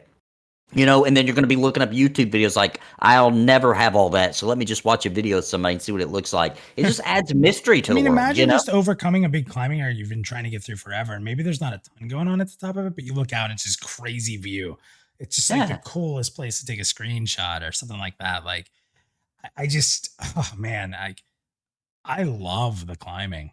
I do too. I can talk about this openly because we talked about it on the rewind when we first talked about our play experience, where we, went into that cave, and it was all just me talking. It wasn't video, but we talked about, like, we went into all these like caves of bandits, and we're like, it's the end. And then one of the people in my group's like, no, look up. And you're not accustomed to doing it. We knew we could climb, but I've played so many, you don't look up. There's no reason to look up. And we just saw this tiny ledge. I'm like, I don't even know if we can climb, right? Like, I don't even know if we can get up there. It's so high. I'm like, let's give it a go. So we climb up, and then all of a sudden we're in this massive bandit camp, right? Like, and again, I'm not spoiling anything here because we were allowed to talk about it. I haven't seen anything we haven't talked about. But like, without climbing, that wouldn't have been a moment. And it was awesome. It was so cool. And I wonder how many people walked by that, because you didn't see it. It's this just, again, discovery. I'm not going to go on and on about climbing. The community's speaking pretty heavy here. We're 22 on yes to 1 on no. That's what I would expect. Yeah. Because it is climbing. Cool. Yeah, it's very cool. It's done, from what we've seen, it's done well. And it's one of the more unique things to Pantheon, right? Like, nobody else is doing that. So in an MMO, So yeah, I'm all the way on climbing. I think it's the coolest. I'm so excited about that. Right, and the community is too. I mean, we're all on top of each other. You can't see any of us because we're all right there, max on climbing. So awesome. I'm surprised. Like, I don't know where the hate for climbing comes from. I don't know. I think maybe we drove it a little into the ground, right? Like, and I'm talking about myself included. I made like 5 videos on it. I was just excited about it. I kept being like, oh, I just thought of this. I got to make a video, and people started being like, okay, bro, it's enough about the climbing. Like, we get it. You can climb. That's cool. But can we please move on? And I was like, okay, all right, I'll move on. But I think we did kind of maybe. It's just exciting, and VR was excited about it, and I was excited about it. And I think we all were, and I think we maybe just put too much emphasis on it. Yeah, it's so cool. It is a Pantheon differentiator. It is totally. So yeah. All right, next one. Meters, no meters. We're talking DPS meters here, folks. You want DPS meters in Pantheon. So they've come out and openly said that they're not going to have an API structure like WoW did, where people can create add-ons. But in the most recent roundtable, Kyle, he was very blunt and came out, and I think, and I am paraphrasing, but it was pretty close to this, Nathan. You correct me if I'm wrong. He basically said any MMO that comes out has to have damage readers. They have to have add-ons. He kind of said straight up, like, you have to have them. I agree. I'm very big. There's so many people who hate DPS meters, and it all comes back to this, like, getting kicked out of a group because they weren't doing enough damage thing. And it's just like, that's really the argument. Like, I don't know. I have taught so many people how to play their classes as a raid leader and a guild leader that were afraid to raid or afraid to do group content because they weren't confident in their abilities. And I was able to show them with meters, like when they were, here, and then they got to here because they were practicing, and then they got to here. And then we learned, like, okay, when you're moving, you lose a lot of DPS, and you have to hit these timings like this. Like, you start to, like, help them understand their class, understand their role. And I think DPS meters, when used that way, like, I don't know how I would have taught them any other way. If I didn't have DPS meters, I don't know how I would have taught some of these people who went from like a WoW logs ranking, for example, of like literally bottom 10% players to like top 30%. Like, I don't think I could have got them there and got them that confidence without showing them some kind of raw statistical data of how they're improving. And I get it. A lot of people have see the problem is if you join a guild or a group that their focus is if you're not doing enough DPS, you're out. then that becomes an issue with inclusion. Like you joined a group of people who have a set of standards. They're not equal to yours. And I hate to say this, I'm not trying to defend people being toxic, but if that's the environment and you want to be a part of it, why are you mad? Like they're not aligned with you. Like, go find people that are aligned with you. Go find people that use DPS meters for good. Well, in my opinion, though, when the game provides a very easy way to do meters, it becomes part of the culture. You're building a culture for your game, right? So I do believe it is the developers, it is their responsibility to decide the culture of the game, right? It's not their job to decide real quick. what Tenfie people just said that they had no DPS meters in EQ. Yes, you did. You just probably weren't using them. There were parts. Yeah, they were there. And see, here's what I've got a weird stance on meters. I like them because when I'm leading a raid or anything that's difficult, I can use them to kind of gauge where we're at, right? And it's a very easy way to know, like, oh, well, here's the problem. Here's what we need to work on, right? Doesn't mean I have to kick the guy out of the game. It just means we need to work on this, right? Like we're not gonna be able to do this because we've got this issue here. So it makes it easier. You can do that without meters. It just makes it quicker, more efficient, and easier to figure out problems like that. Just what about pushing your own? What about pushing yourself? Yeah, and also for yourself. So I'm glad you said that because that's exactly what I believe in. I think private meters for yourself is fine. If you want to share those, then you can. And by share them, I mean you can click something or else it'll just force you to share them. I mean, like you can tell people like here's where I'm at or whatever. Discord or something like that. And I do understand the problem with that is that there'll be people who will lie because they'll be embarrassed, right? I get it. But I don't want to create a culture in my MMO I'm going to play for the rest of my life where it's just the numbers and nobody gives a shit about nothing else, right? And that is what happens. Unfortunately, that is every game that's had built in or super easy or they straight up say we allow meters. That's what happens. Even in games where it's not allowed, there's still going to be meters. Okay, let's just be honest. They're going to exist no matter what. That brings up a huge point. So you kind of talked about like the accessibility of meters, right? Like if they're just there, I don't know. So the problem is going to be is the best players are going to find a way to get numbers, whether that's using a combat log and just breaking it into an Excel chart. There's going to be a group of hardcore players that do it anyway, right? And but I don't play with those people. No, I get it. But when you group with those people, that's what's going to happen. It's going to happen to you the same way as if everybody had meters. And they may not even tell you they're using them. If it's against the terms of service, that's what happens, guys. They just say like, no, I was watching you. Or they just boot you and they don't say anything. That's the culture we're in. Ghosting is the easiest thing in the world these days. They just boot you and they don't talk to you.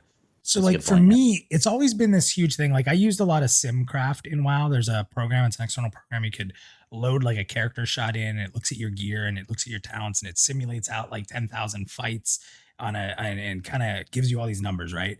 And it's not internal. Like it's a very difficult program to use, but I was really good at it. I loved it. I love numbers. So I used it for everyone in my guild who was like, I can't do that. I simmed for them and told them, here's what I'm seeing. Put on some different gear. Let's check to see if that item's better, right? So, and we would check and do these things and just kind of help them get some insight into what stats are a little bit better or where there were breaking points and stuff like that. So like, to me, here's the thing. If they're in the game and they're available for everybody, isn't that better than if only the elite have the tool? Like, isn't accessibility to the tool important? The harder it is to get the tool is going to create more divide, in my opinion, than just everybody having the ability to look at it. And again, like when it comes to rating and like being in a situation where you have all these people relying on you, like, don't you want to do at least as good as you can? And if as good as you can is bottom 25%, isn't that still better than being bottom 10%? Like I'm not saying that like in my guild, I will never be that way. Like in my guild, just be the best you can be, but want to be better, right? Like nobody wants to carry anybody. Even your best friend, do you just want to carry them to success all the time while they do nothing? No, we all want to think that everyone around us is doing their best. And I think having tools and numbers, and someone said everything about MMORPGs is numbers. It's the same thing with D&D. Everything's numbers. Having access to them to understand how to be better, I think is really important. So where are you going on there? Where are you going on the meter for meters? I'm all the way up. How far over you going? For meters, I'm going all the way. I think they have to be in. I think that I get it. Pantheon's trying to be, harken back to old school, but there's still modern things that have to be acknowledged. And I think DPS meters are modern. And I think So that in-house meters would be better than third party. See, I think that because we have an opportunity here for Pantheon to be a little bit less looking at bars and menus and all this kind of thing with the limited action set and the way they're designing the game, it does seem like we're going to actually get to look at what's happening in the world, and meters kind of detracts from that. I know they're going to exist either way because I'm not stupid, but I don't want VR to sanction them unless it's for yourself, so you can kind of help yourself get better. And then even still, I think it should be very minimal. You just want to have a toggle, like you can don't allow people to track my DPS. No, what I'm saying is I know they'll exist either way, so I can't say no meters because it doesn't matter. There'll be meters anyway, but I'm going to lean in that direction. Actually, about right where you have the community matters right now is about where I want to be. I don't want there to be meters, to be honest, even though I do see their convenience. I just don't think it fits with the vision Take Five's going, or that Visionary Realms is going for, even though it's going to exist anyway. So that's why I can't go all the way, because it's going to exist. And I'm going to use it because it exists. And I hate to admit it, but it's true. That's an important thing. If something exists, you're going to use it. Like we've talked about BDO. BDO, when you make your character, you have 3 options for quest markers. You have the auto run, just the marker, or nothing. So everyone who's like, oh, I hate in BDO how you just run to the quests. You have an option. You can turn it off. Nothing. You're just not going to pick run right to it, because why are you going to handicap yourself, right? Like it's when something's available, even if you hate it, you're going to do it because you don't want to be at a disadvantage. Yeah, you can't be at a disadvantage. It's kind of funny. So community, help me out with this one, Nathan. It looks like we're more yes.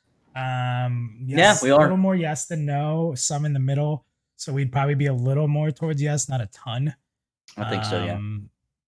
Probably somewhere around there. Yeah, so it's a pretty big gap. That's our biggest. No, our biggest gap is still Transmog between all of our opinions. But close. Meters is close to being our second best. So we jump into our next topic here, and it's important. Let me read this comment because he's a little upset, and it's not a bad point, Erikai, because I didn't know how to word the other part of this. I wanted to talk about immersion, but I didn't know how to make a meter. So I'm gonna be very clear, Nathan. You might have to help here. We may have to even change it on the fly. Erikai says, I have big issues with immersion and fantasy being the opposite ends of the spectrum. I agree because fantasy is, I can be total super fantasy and I can still be immersed. So I think maybe what would be a better way to say it, immersion or gamify? That's game. I think that's why I put game fantasy. Should I change it? Should I change it to? I think so. Yeah, immersion or gamey or gamified, Because I put game fantasy. That's what I was kind of trying to say with it. So let me go ahead and change it. I'll change it to gamify. This is a hilarious argument, by the way, right? Either way you go, you can go to such extremes on either spectrum that, this is a good one. This is a funny one. You could do a whole episode on just this. Yeah. So everyone knows my takes on immersion. Why don't you start on this one? Okay. So that immersion is why I love video games. I love it when you're playing a video game and you just lose complete track of time and you're like, oh my God, I have an 8 and it's all the day's over, right? I woke up early to play this game. Now it's like freaking 2:00 in the morning. The next day I have an 8 or nothing. Or that's the craziest thing. But I gotta say that I am also playing a video game, right? Yeah. So what I mean by that is here's a good example. I don't know if you guys heard of this. I might get the name a little wrong, but it's close enough for you to Google it. It's called Night Fight. And it's this really freaking cool show where these guys put on the freaking medieval armor and they get real swords and axes and they freaking attack each other, dude. They just go nuts on each other. It's cool, man. It's a fun little watch, but it also is realistic and it's not as cool as I wouldn't want that to be what the fights look like. It's in like Pantheon, the swinging of the swords, they're heavy, so it's not. Yeah, they're heavy and they're all clunky. They're like, take that. You know what it is with immersion for me, Nathan? What's that? In my opinion, this is why I get in trouble when I have to say that first because I know I'm going to get people fired up. Mm-hmm. I'm trying to come up with a percent. I want to say 90, then I feel like that's too high, but Let's go 80. 80% of people who use the word immersion use it for their own advantage and own gain and has nothing to do with immersion, and it drives me freaking crazy. That's true. Like somebody goes, I don't want mounts because I want immersion. Wait, what? Okay, so you have these creatures coming from other planets to land on Terminus and build their own environments, their own cities, like out of fucking rocks. I just said that. That's the first time I ever swore like that. Sorry. Out of rocks and stones and technology and runes. And they aren't ever going to look at a horse and be like, huh, we should ride one of those. Like,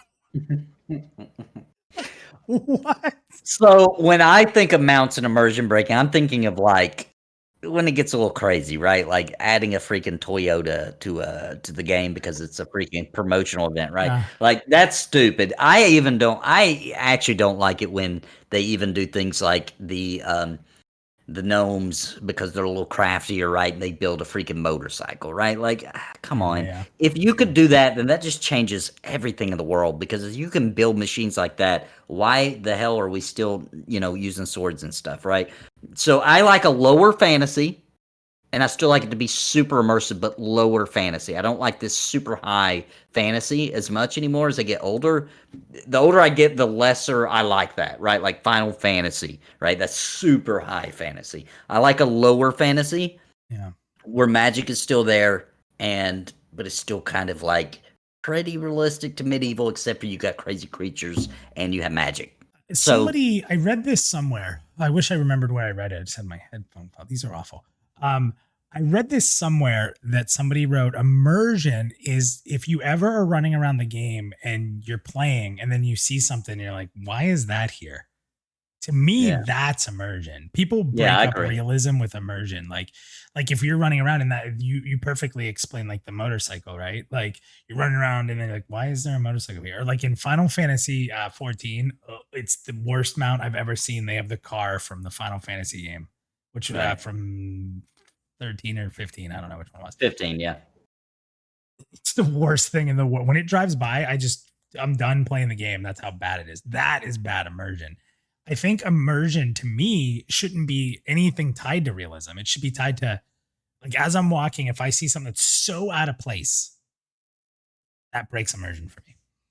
Yeah, and I want to Like, why mention is they're that in there? chat they're talking about that motorcycle in Breath of the Wild, which is a good one, right? And I didn't like that at all. And I also got to admit that I didn't like the stone tablet. I didn't like that. I mean, I'm okay with it because whatever, that's the way they made the game. And Nintendo's obviously better at making games than I am, so I just keep my mouth shut. But I didn't like it. I was like, I feel like they could have made that a little more mystical, magical, a little bit less technology. Whatever though, yeah, like it feels like an iTablet, right? It feels like an iPhone or something. It's just kind of like I've got that in real life, and you're only thinking of that because it exists in the real world, and you're like forcing it into fantasy, I guess is what I'm saying. And I don't like that. I don't like when you force the real world into fantasy. I think there's a very Tetsu just clear. said the number one phrase, don't break my immersion. Like like for example, I want an instance raid fight. That would kill my immersion in the world. No, it wouldn't. Because if it fits, No. it fits. See, like that's what I just wanted immersion here because I rant and rave about it all the time. If I'm gonna be completely honest, that's why it's even here. I don't know how to put it on a meter, but I just wish people would use immersion for what it's supposed to mean. I really do. Yeah, yeah. Like, And Corpse Twister has a really good point. I give this to VR. They'll make it work for us, VR, right? And I agree with that. Like, VR is not going to screw this stuff up, right? Like, even if they have to do instancing, which we have no idea, we're just guessing at this point. Nobody knows. But if they did do it, they would do it cool, guys. They'd make it to where it seemed like, like a tornado freaking wall came up, and that's why you can't see everybody else or something. I don't know. That was cheesy because I made it up on the fly. But they'll make it cool. They're not just going to make it, super cheesy, because if they had to do it for a certain fight, you better believe they would make it very special, and you would understand by the time you were done why they had to do it that way. So I agree. Trust in VR. They're going to do everything fine. Yeah. Yeah. Where are you at on that meter?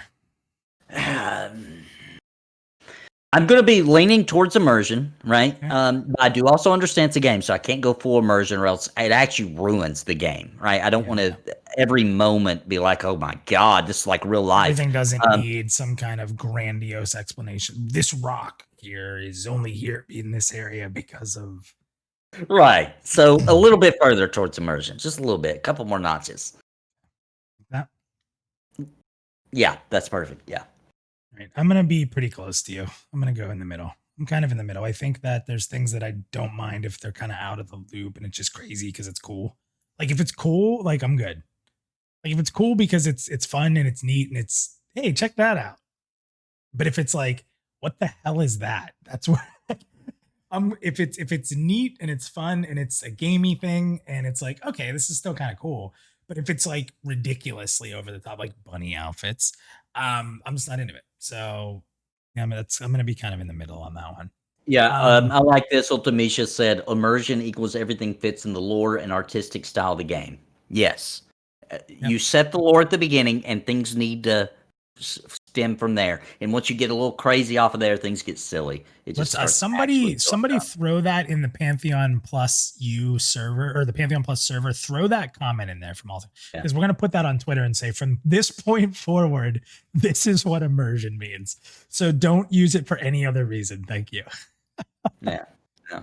Cows with guns. Um, all right. So community, help me on community. They vote. It's very important, and they're in the middle, so they're probably going to be pretty close to where you are. Yeah, Would you yeah, agree with right that? in the middle. Somewhere Yeah, like middle 75%. of 75%. Yeah, they're going to be about right there. All right. Cool. Cool. Next one should be a pretty quick one.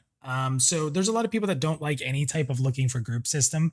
Now this doesn't necessarily mean like you're going to teleport to people. People just don't like an in-game system for looking for group. And what we had heard the last time we heard about what Pantheon was looking to do, which was quite a while ago, was when Brad was talking about like an eHarmony style system that would be like within Pantheon to match people up by their likes and their dislikes and what they're looking for in the game and their personality traits, which is kind of crazy. Do you want these intricate systems to find groups to help people group, or you just want to go old fashioned on it?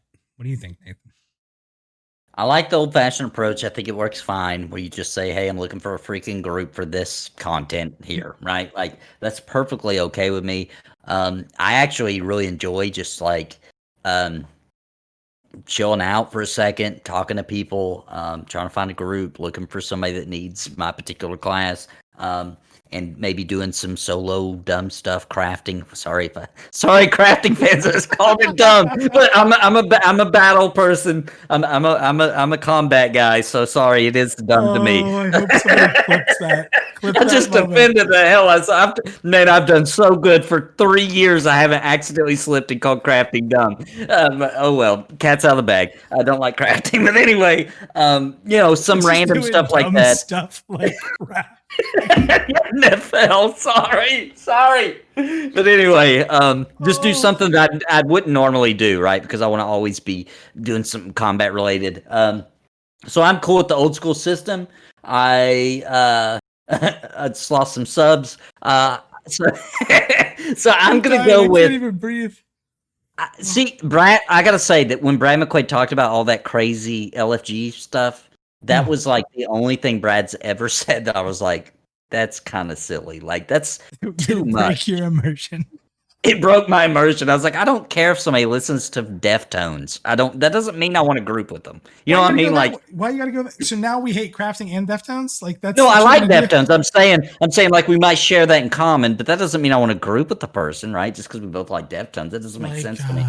Hi guys, my name is Minus. I like long walks on the beach. A really nice pina colada. I don't like peas. Peas make my stomach upset, and I hate elves, and I think they smell bad. If this sounds like something that you could enjoy hanging out with, please give me a like and swipe right. Swipe right. Swipe right if you'd like to group with me. It's got your little profile picture. It's like, he looks like a pretty good tank. I like that gear he's got. I'm swiping right on him.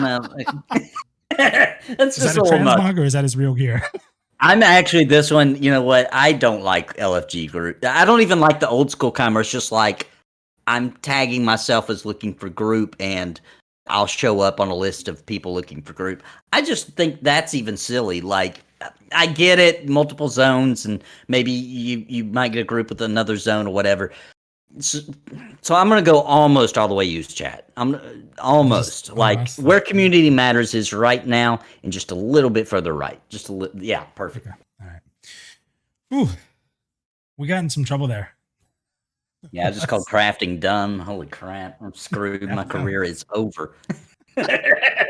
I like systems. I think so here's I'm not a very bleeding heart guy, you know that, but I do care about people. I just don't show it as affectionately as a lot of people do. Um I do understand that there's a lot of people that struggle to find groups, like good players, like struggle to find groups because they just have they have a tough time socializing. Now, granted, a lot of those people still have a lot better time in chat than they would in voice. But the problem is that voice chat, like Discord, is really becoming it's becoming a necessity. I think most guilds and most groups will want you in a Discord, and I think that there's a lot of people that don't want to get into voice. There, And that's looking true. in these looking for group tools, like if they're there to help those people, even if I never use it, I think there's a lot of value in that, and I think that it can help break people out of their shell as well. So I think having an alternative to like the standard right now and trying to meet people through a little bit of help, I think it's a little overkill with the eHarmony thing.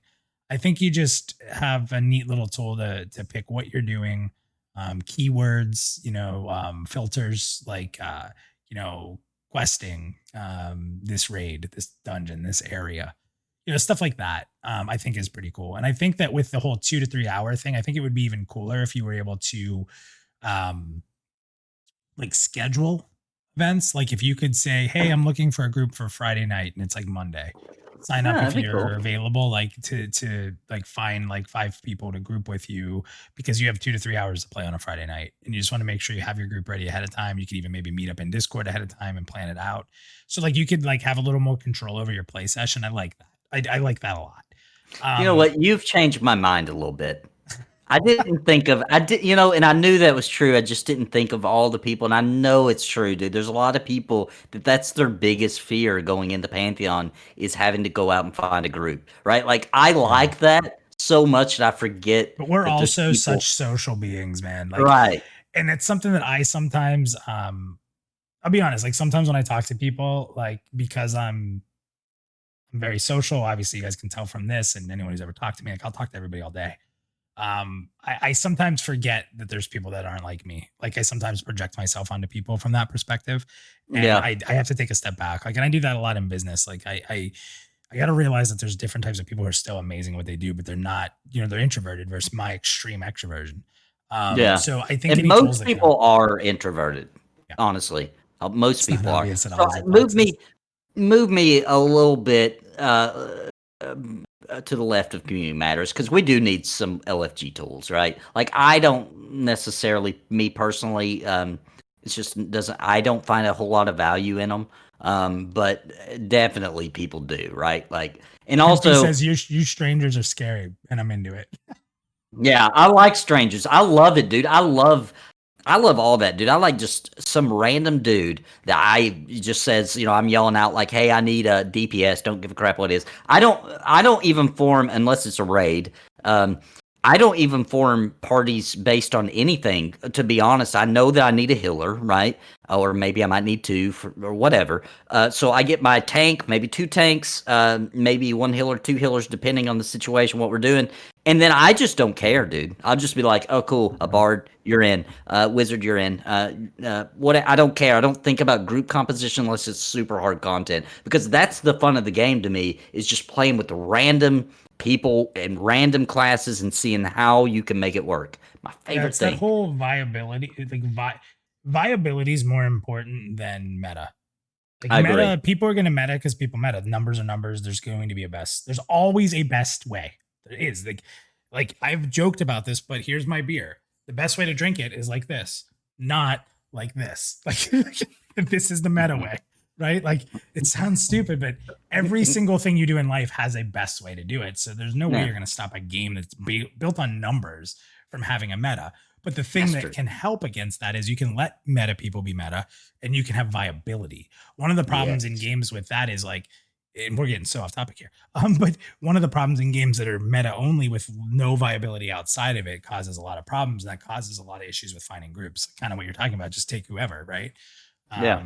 So the community is, I guess, pretty much with you. 75%. They're between middle. Yeah. They're a little more towards the middle, tiny bit. So they're pretty close to you. I'm Yeah. on the And opposite no side here. surprise, nobody's going to go full LFG out of our community, or very few, because most people just immediately think of extreme. If I'm going all the way to the left, would mean full LFG automatic group. No, nobody wants that, I don't think. And on this Yeah, I'm community having right a now. really hard time placing myself here because for me, I could go over here. But when I think of the community as a whole, I think having the tools in the game is important. Yeah. It's not to take chat away. It's just I think that I think tools are good. I think that sometimes tools get blamed for how people act, but I honestly think that you can't usually blame the tools. You should be blaming the people. Like Which the moves us tool itself isn't perfectly. bad. Yeah. Which moves us perfectly into the next one. It really, really You keep going. does. Keep And this going, one's because kind of you're funny on it. because it's hard to explain it with just this. So this is about guild systems actually.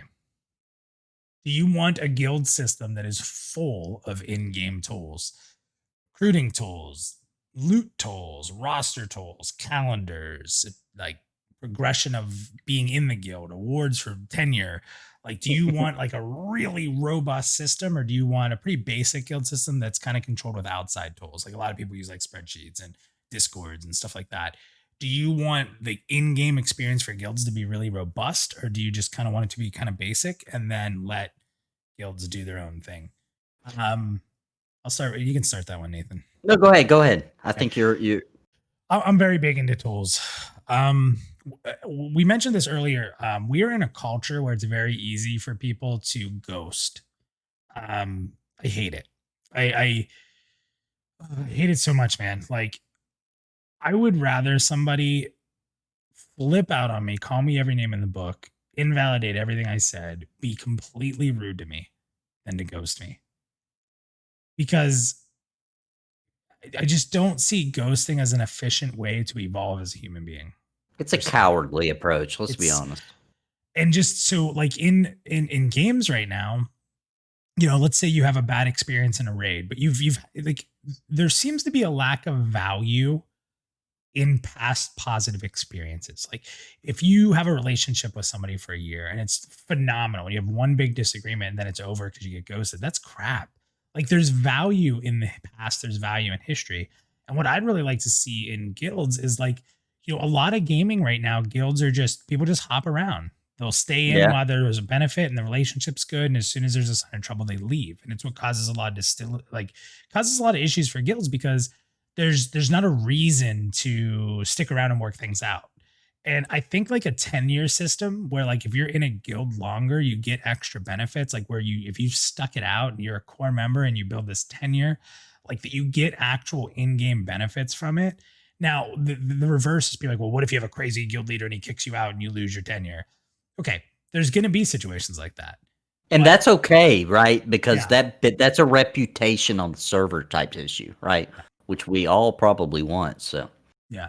I just would like, I think personally, the next great MMORPG is going to be one that innovates guild culture, guild alliances, guild enemies, something where the guild, which I think is what's held MMORPGs together. Now, people can argue how much, people can argue where MMORPGs are right now. But I think the core positive experience in any MMORPG is if you're in a good guild and you have reliability and it's fun. And that's any MMO, whether the game sucks or not. If you have a great guild of people you want to log on to, and if you can encourage a guild to build and work through problems because there's an in-game benefit to do so. I just think that I've been a guild leader for so long, and it's hard. It's so hard, man. Like It's like if you have 50 people in a guild, it's like running a business with 50 people that all have It different really personalities is. and It live it is. everywhere. Yeah, I mean, As a matter of fact, it's pretty common that people that run successful guilds go on in their career outside the game to be leaders. That it's a leadership for real, like ultimate leadership skills. And a lot of people that ran big guilds in EverQuest or whatever, insert MMO here, are leaderships or leaders in their RL job. yeah. It's a fact. It's where I learned to be a leader. I'm not gonna lie. I was a young little stupid kid running a guild, and I learned leadership real fast because you had to. You absolutely had to. Yeah. So some of the people here have said, let's see here. I saw a really good one, and you guys are chatting like crazy. I love it. Let me see if I can find it here. Um, I'd love an in guild window for recruiting. Somebody said. Yes, Um, definitely. Amen, brother. Yep. Somebody says there's Sphinx says there's enough management tools outside the game. Again, that's that whole like if it's outside, you give the advantage of the people finding it, and the people in don't have it.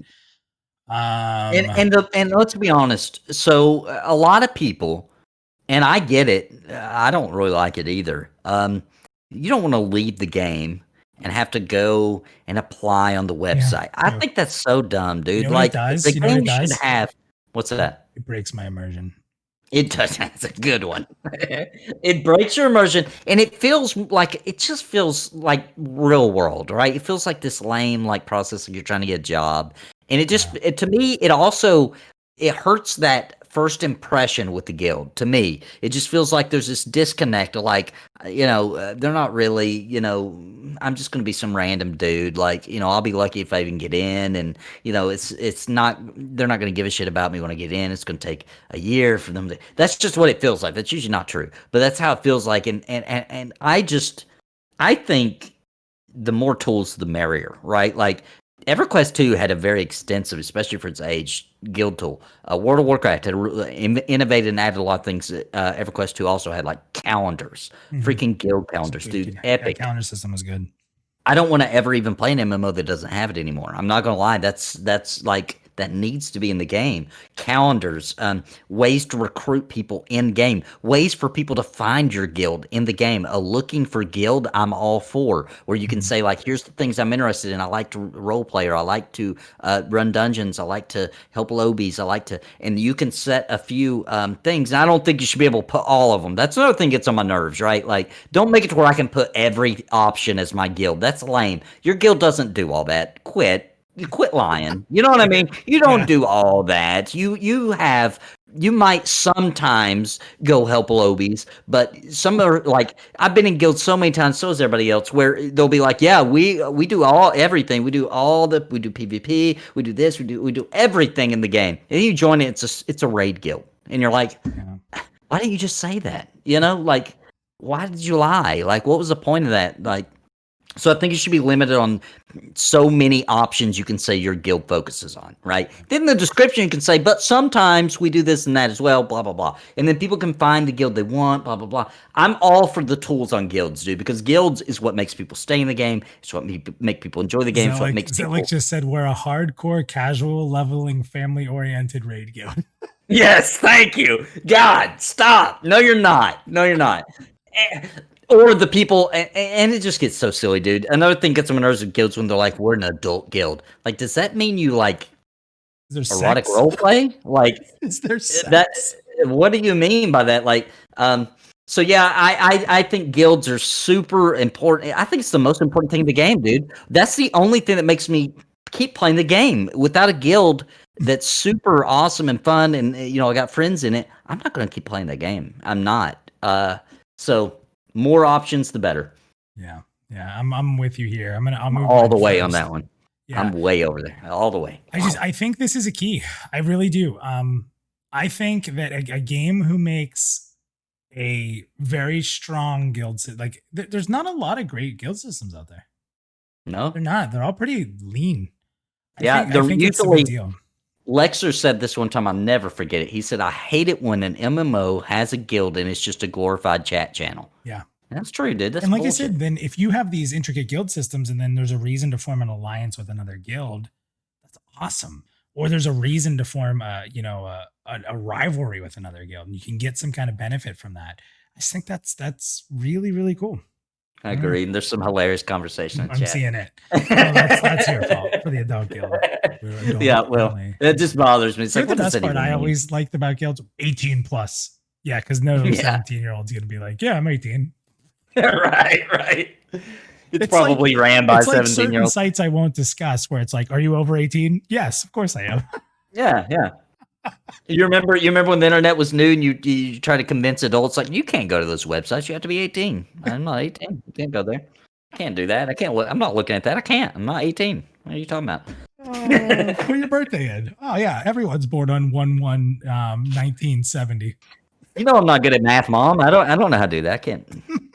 All right, let's look at the community. Then we have one more topic to go here. A little bit longer show. Thank you guys for sticking with it. The chat's been crazy tonight. We're not going on much longer. We will get to some green room people. You good with that, Nathan? You okay? Yeah. You got some time left? Yeah. No, I got time. Guys, we'll ask you from the green room. We're probably going to be quicker tonight than we normally are, just so we don't keep people here forever. But let's get into the last one here. All group play, all solo play, somewhere in the middle. Let me go ahead and close this. Oh, we got to move the. So everybody said it's a big yes. Community. Yeah. It's pretty much yeah. with us. Maybe a yeah, it's right where we're at. Yeah, we only got a couple of no's are in the middle. So yeah. So okay, so the last topic here, should it be all group play? Should it be all solo play? Which nobody in this community is gonna say. Should it be somewhere in the middle? What percentage should it be at? So Nathan, I'm gonna say that I'm pretty good if it's 95% group play. Yeah. Okay. I know that there'll be times when I'm just standing around and I'm gonna get frustrated because I don't have anyone to come help me do something really stupid I just need to get done. I think I'm just gonna deal with it.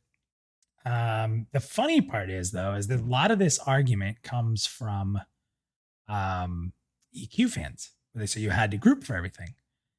And I just don't agree with that. 90% of I had an enchanter friend who never grouped with anybody. Yeah. I had a necro friend who never grouped with Necros, anybody. yeah. Necros, Like, yeah. I don't think EQ is as group focused as everybody wants to remember. As a Ixar monk with a fungi tunic and FPSS, I could run down into lower Guk, Fiend Death, get all my health back while I was laying there from the tunic and my natural regen, stand up and solo enemies, then just Fiend Death when I had to and get my health back. Like I soloed quite a bit. Like I could solo the lower Guk supplier room. I would do that all the time for the bag. Isn't it hard to even think of a time you went in a dungeon you didn't see somebody soloing? There was tons of soloing in EQ. Yeah, they were. You always seen them doing it. It was always a dude soloing. Yeah, a bard or anything. You'd see anything soloing, especially in the lower level dungeons. But so here's my take on it. I am all about that group gameplay. So it's what it's the reason I like Pantheon Rise of Fallen. But I'm not dumb. I do know that there's a time and a place for solo, even for me, who really actually likes to group play almost all the time. Even I have days where I will just want to just kill some really low level stuff that I'm barely getting experience for and just relax because it's been a horrible long day and I don't have the mental strength to even run a group at that day, right? As a tank, because that's all I play. So there are, and that's very rare, but there are days where I'm like kind of depressed. I just don't feel good. I still want to play the game, but I just want to use it more as a like a venting, relaxing. Venting, yes. And I don't want to take it out on other people. And I know on that particular day I'm going to get aggravated. I'm going to get upset, and I don't want to be like that. Take it out on guildmates or other random people. So I'll just, maybe I'll do the stupid crafting, right, or whatever. I'll do some solo something, right, on days like that. Which is rare. So I'm gonna go a little bit more towards solo. I'm gonna go 75% because I think that if they go complete group play, that looks like Final Fantasy XI back in 2003, and that was okay back then. But dude, it was rough. I remember you would just literally be sitting doing nothing because you were worthless without a group, as most things besides Beastmaster, as people mentioned in chat. Besides that class, you were useless. So you just sat there soloing rogue. Right, oh my right, God, right. so bad. I mean, original EQ, like The first 4 or 5 years, 4 years maybe, rogues were awful. Like as a bard, I used to solo all the time. Just put your run song on, run around, hit him with this low damage spell on loop, and it took forever to kill something, but you could kill like 30 things at once. I remember getting And all the cat people on Kara Island all together are slowed with a slow spell while I would twist my slow spell on them, my run spell on me, and the AoE damage spell, and just run them in a big circle. yeah, Just for hours, kite those killing babies. everything Yeah. on the island. Yeah. So again, that's what's weird. Sometimes like and I don't say this negatively. I think sometimes people say it negatively because I've said it a few times. People get mad, but like the rose colored glasses, like I wear them too. Like in my head, EQ looks so great. And then I play it. I'm like, this game looks awful. Like, right. Like in my head, my memories are so much more vivid. Like there's so much. Yeah. Like that's why I don't play much EQ anymore because my memories are so good. Every time I go back to EQ, it's not like I remember. Like at all. Yeah, and the bad parts stick out way more now than they did back then. You just accepted it back then. Now you play it and you're like, bro, first of all, it's 2020. You could have fixed this by now. Come on, is this glitch still in the game? Like, what are y'all doing? So it is hard to go back to. I agree. That's why I don't play it either. And I've tried so many times because I want that glory, but I just can't do it. But I do want to also say on this subject that I do firmly believe that when you're soloing, dude, if you plan on soloing the max level, bro, It's gonna take you a long time. God bless your patience. It's going to be brutal, right? And I agree with that, but because I don't, and if somebody wants to do it, I think it should be an accomplishment. Like, shit, this guy soloed all the way to max level. That's insane. Yeah. Kind of like the guy who recently actually killed boars in World of Warcraft to max level. That's insane. That dude did that? Are you serious? So it should be that level of epic, in my opinion. Yep. So that's about where the community is. Do you think? Slightly behind you, and a little bit more group than middle. Nobody voted. Pure solo. Nobody. Yeah, I think that's about right on top of somewhere around me. Yeah. Cool. So there you go. We just covered. We didn't even fight much. I thought we would, dude. I thought it was things, but I thought it was going to get ugly on the transmog. I thought you were going to fight me on that one. I've fought so much for transmogs. Like people know my stance. Like 90% of people who fight me on transmog aren't even talking about the same system as me. I'm just starting to get to the point where it's like whatever. Like, listen, I'm getting beat down. I just that's the only thing that you and I are on opposite polars on. No, I like upgrading my gear faster than you. True. I know. You know what? I didn't know that about you till tonight. I didn't realize I'm way more into meters. I'm surprised. I should have known that. You play a lot of loot games. You do love that loot, which so do I. I just like it to be rare. I just like it to be rare. The more the merrier. Give me just pile loot on me and let me figure out crazy things. It comes back to like Magic the Gathering. Like I love Magic the Gathering because I have all these cards and all these cards that people are like are dumb. No, there's got to be a reason. They wouldn't have made them otherwise. And like figuring out these cool, unique things. Like that's what I look like. That's why I love ARPGs.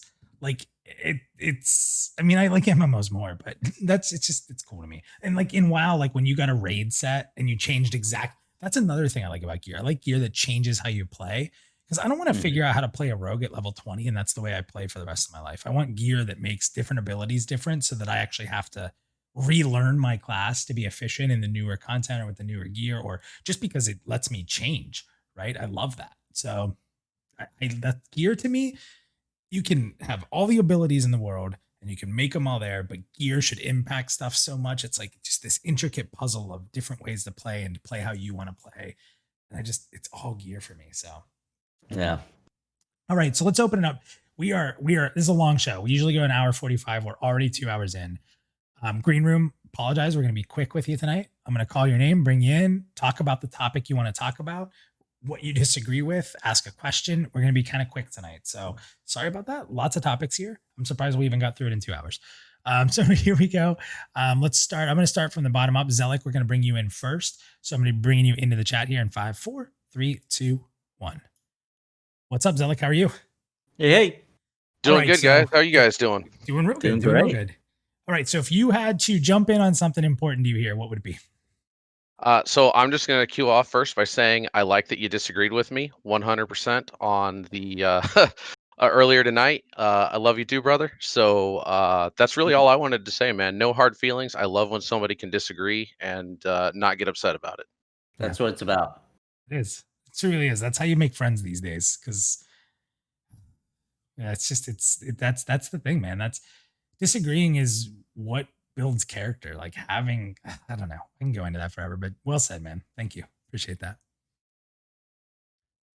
All right, let's go ahead. Tech Ninja, you're up next. I'm gonna bring you in as soon as I see your mic unmute, which should be anywhere in 5, 4, 3, 2. Oh, it was right on one. He hit it. Tech Ninja, what's up, man?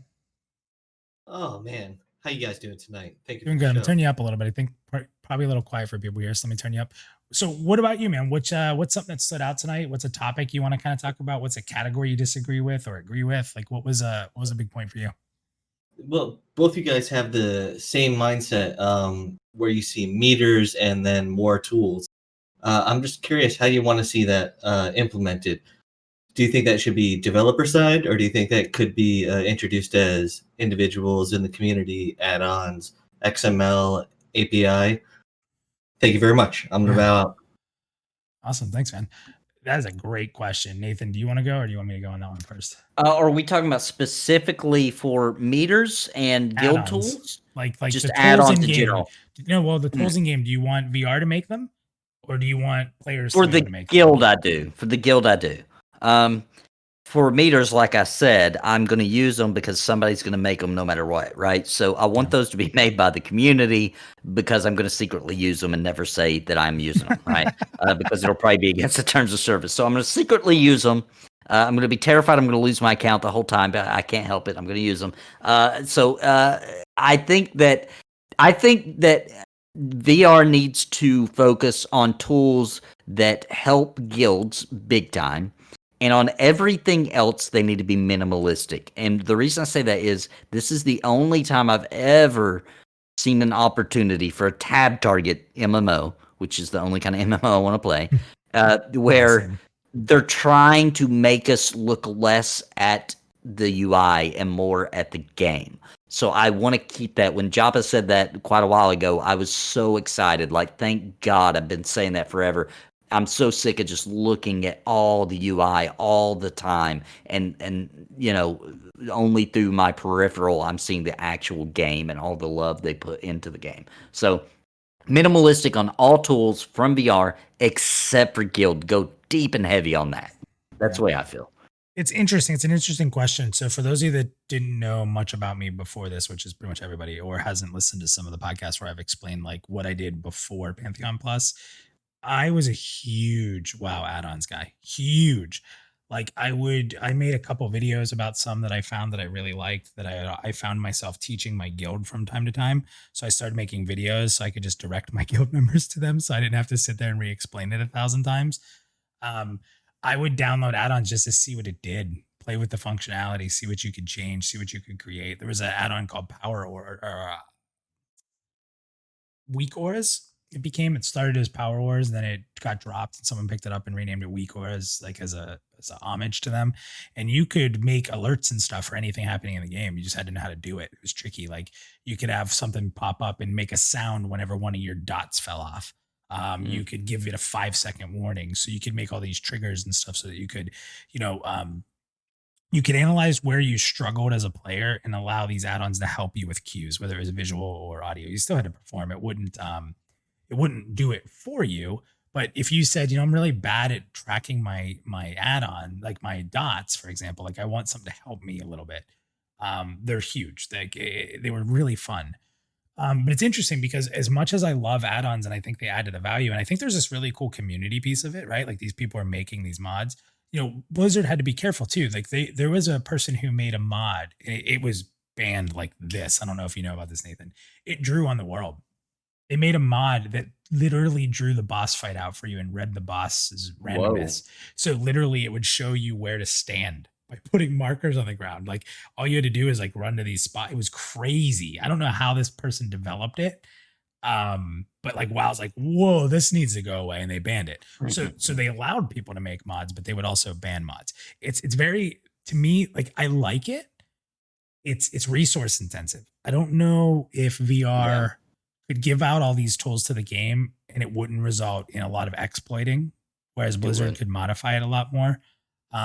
So as much as I love player created add-ons, I would like to see something where maybe there was a tool to make add-ons for those people that were really smart at that and really good at that, and then they could submit them to VR and say like you don't own any ownership, but if VR likes it, they can take those ideas and put it in or modify it.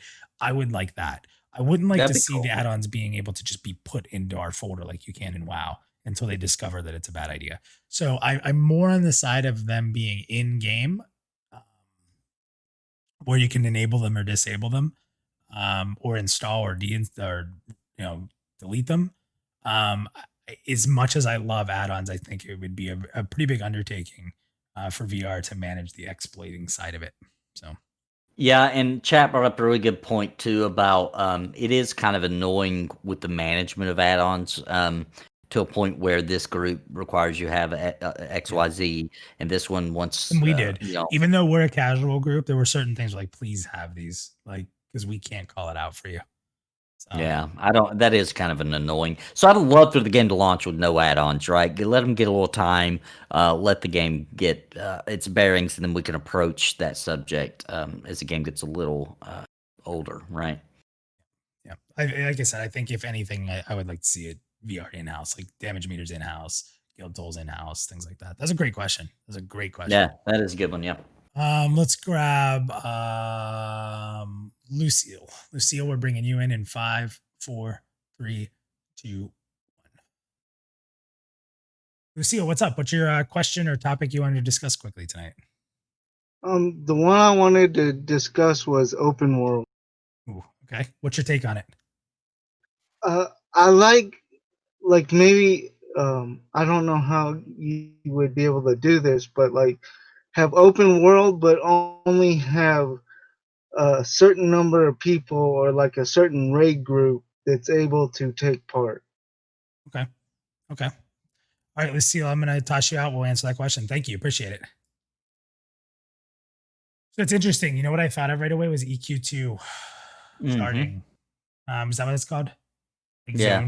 zone, like capacity. Like once capacity was hit, a second version would be It made makes of a it. second version, right? Right. That's the first thing that came to mind. I don't know if that's exactly what they're talking about. Like, what did you think? Was that something that came into your head, or Yeah, that's exactly what I can you think. just not get in? Like, if you try to get into a raid and it's full, does it just say you can't go in?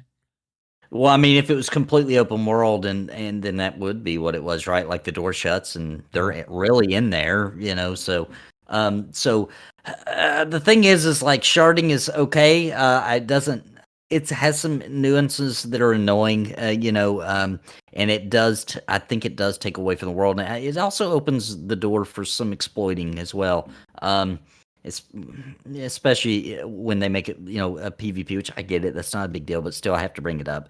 A big problem there. But also, sharding is just kind of it breaks my immersion. Because if somebody says, "Hey, meet me at this inside the dungeon," I'm right inside the entrance or whatever, and we all meet up there, then we have to Okay. replan everything for sharding. You know what I mean? We have to be like, clarified, and Lucille kind of Okay. clarified as well. He said he meant open world with a raid block for outside individuals. So that's kind of like the door shutting. The door shutting. Yeah. Right. I just don't think it's enough. And mean, what's is the every- what's is the benefit every- at that point? You know, Yeah, what's the it's benefit instance. of doing that? It's It might as instance, well but be you a- don't have the development power. Yes. Yes. So And I'm not saying that you can't do it for some fights, like for regular dungeon bosses. Yeah, like there could be a locked door you go behind, sure. But like, so here's my question. Like in that fight, let's talk Nashura.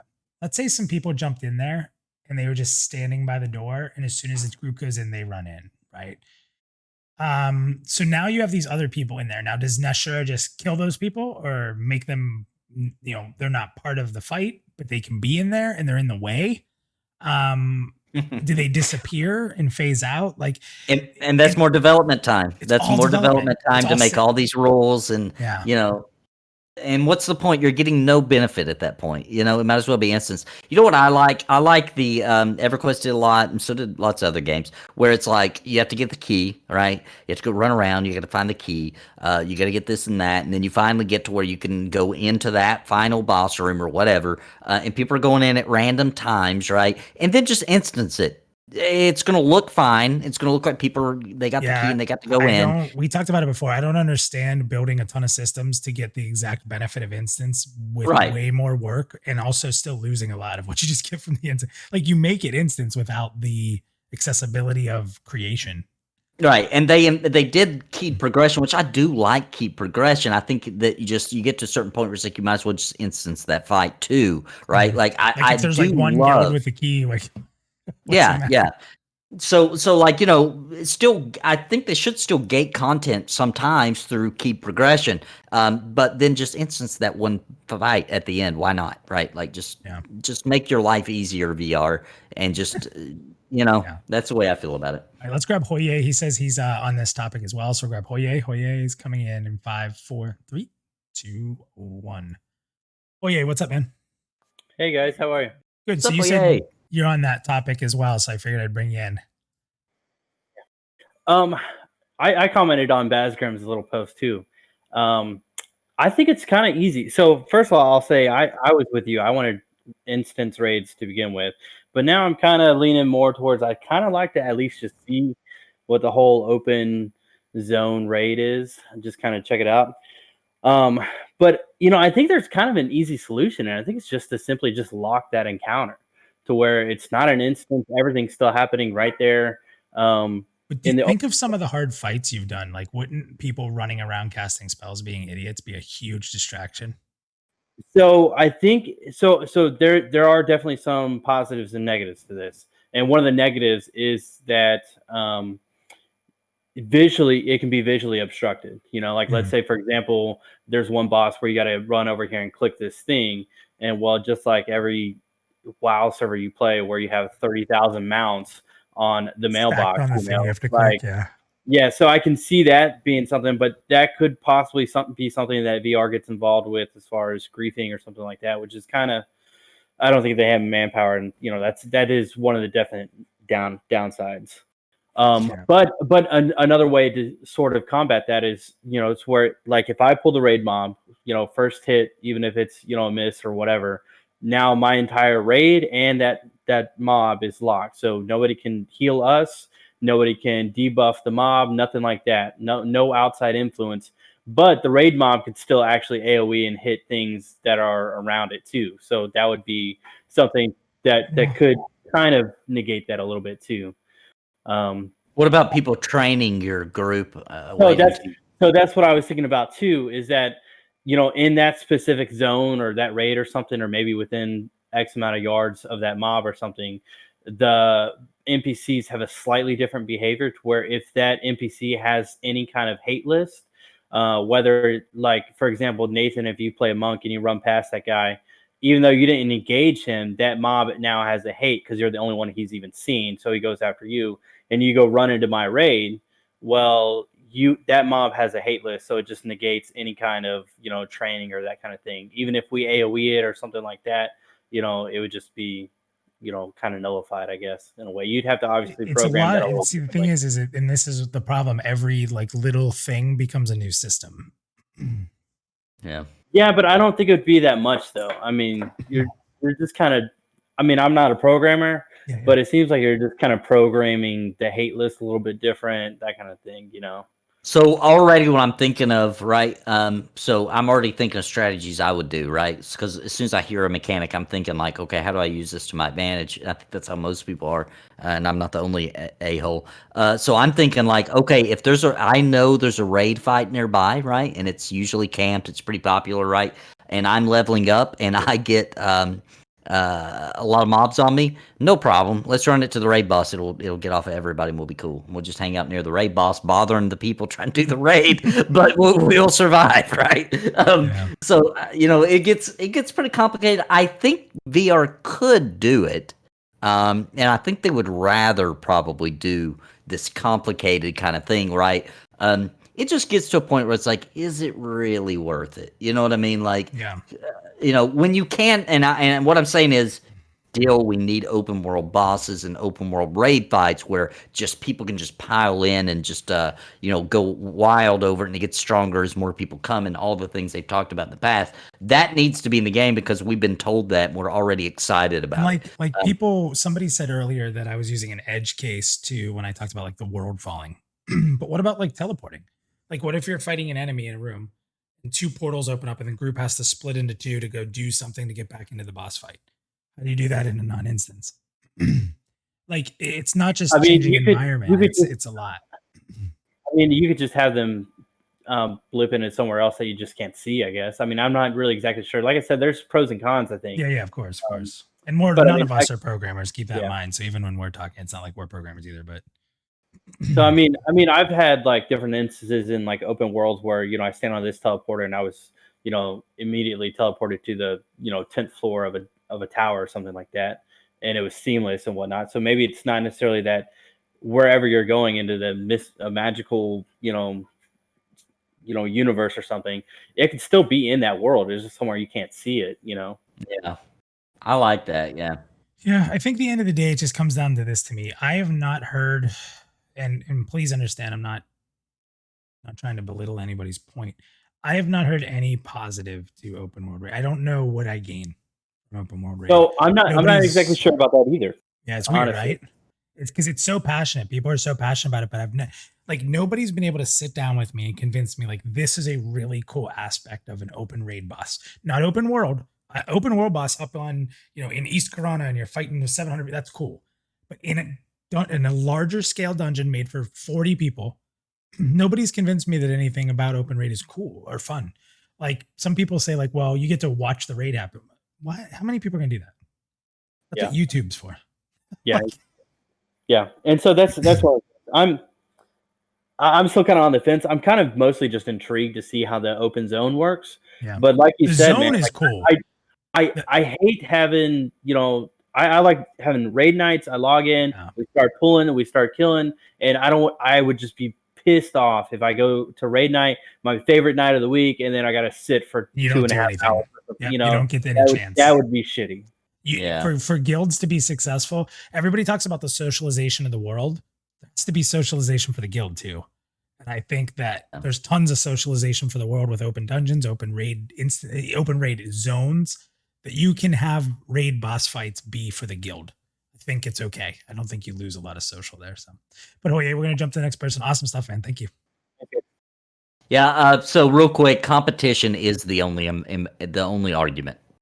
Somebody but said in chat, it's like that is the only argument. It's like competing over it. Which, what's the greatest known MMO competition right now?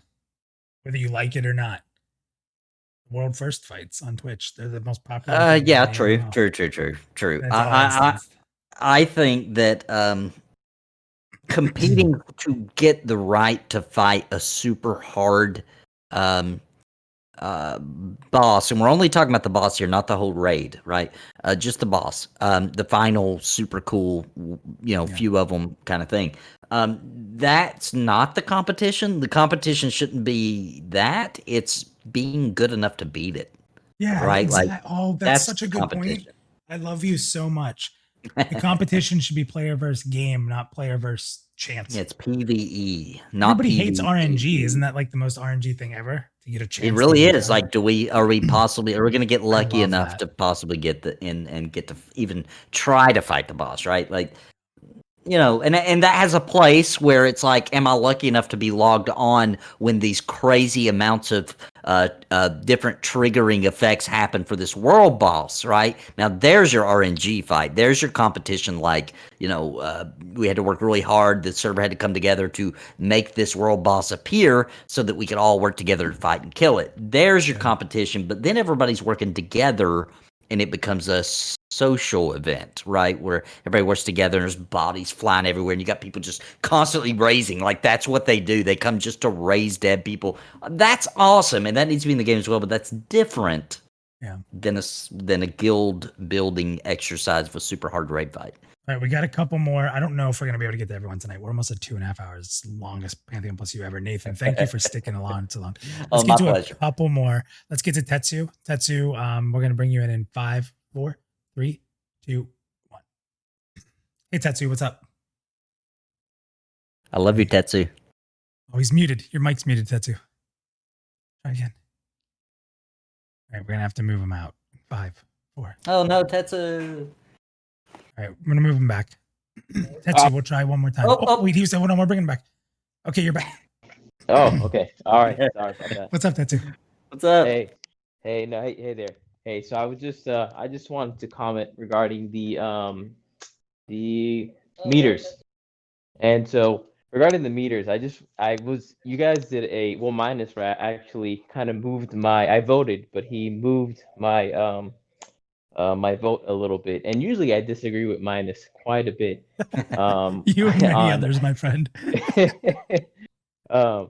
And me being in Nathan's guild, I'm on his side on most stuff. But you did help me move, and I actually thought of one of my experiences in Final Fantasy 14, where I'm always against meters, just because I feel it promotes elitism and whatnot, and they just look at you're just a number really in a group at that point.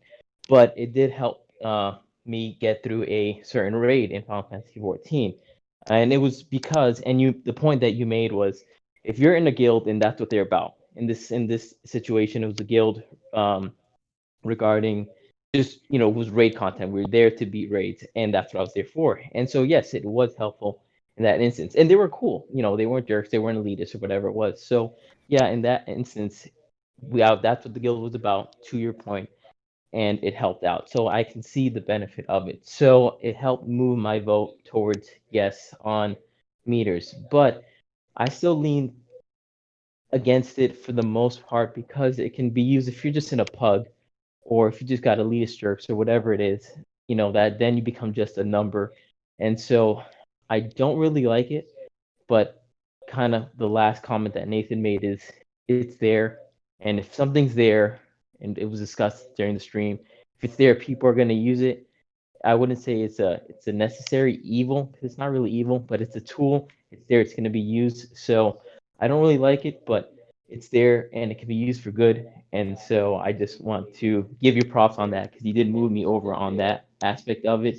And I think, it should be there, as much as I don't like it, because it can be used for good. And that's really what I wanted to point out on that. I don't really like it. Yeah, I appreciate that, man. And the funny part is, whether you're in my guild or Nathan's guild, I can tell you that even though I love meters and he's not as big of a fan, neither one of our guilds would probably ever do that to you. You know what I mean? Like, No, I'll be using them. If you're I'll be using those meters. And it's funny because we had that whole, I blew up on a rewind about meaningful choice.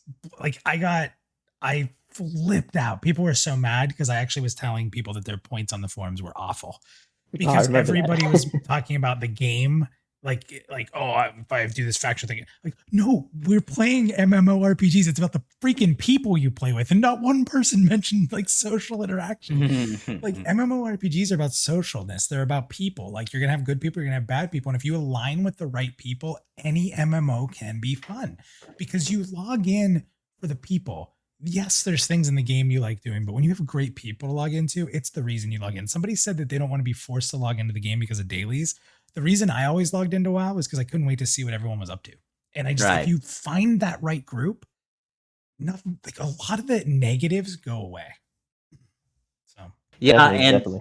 I think we've got a really good comment about meters in the chat here. Maybe meters can be a guild tool, and only people in the guild can use them. I think that's beautiful. I think that's maybe the best suggestion I've ever heard.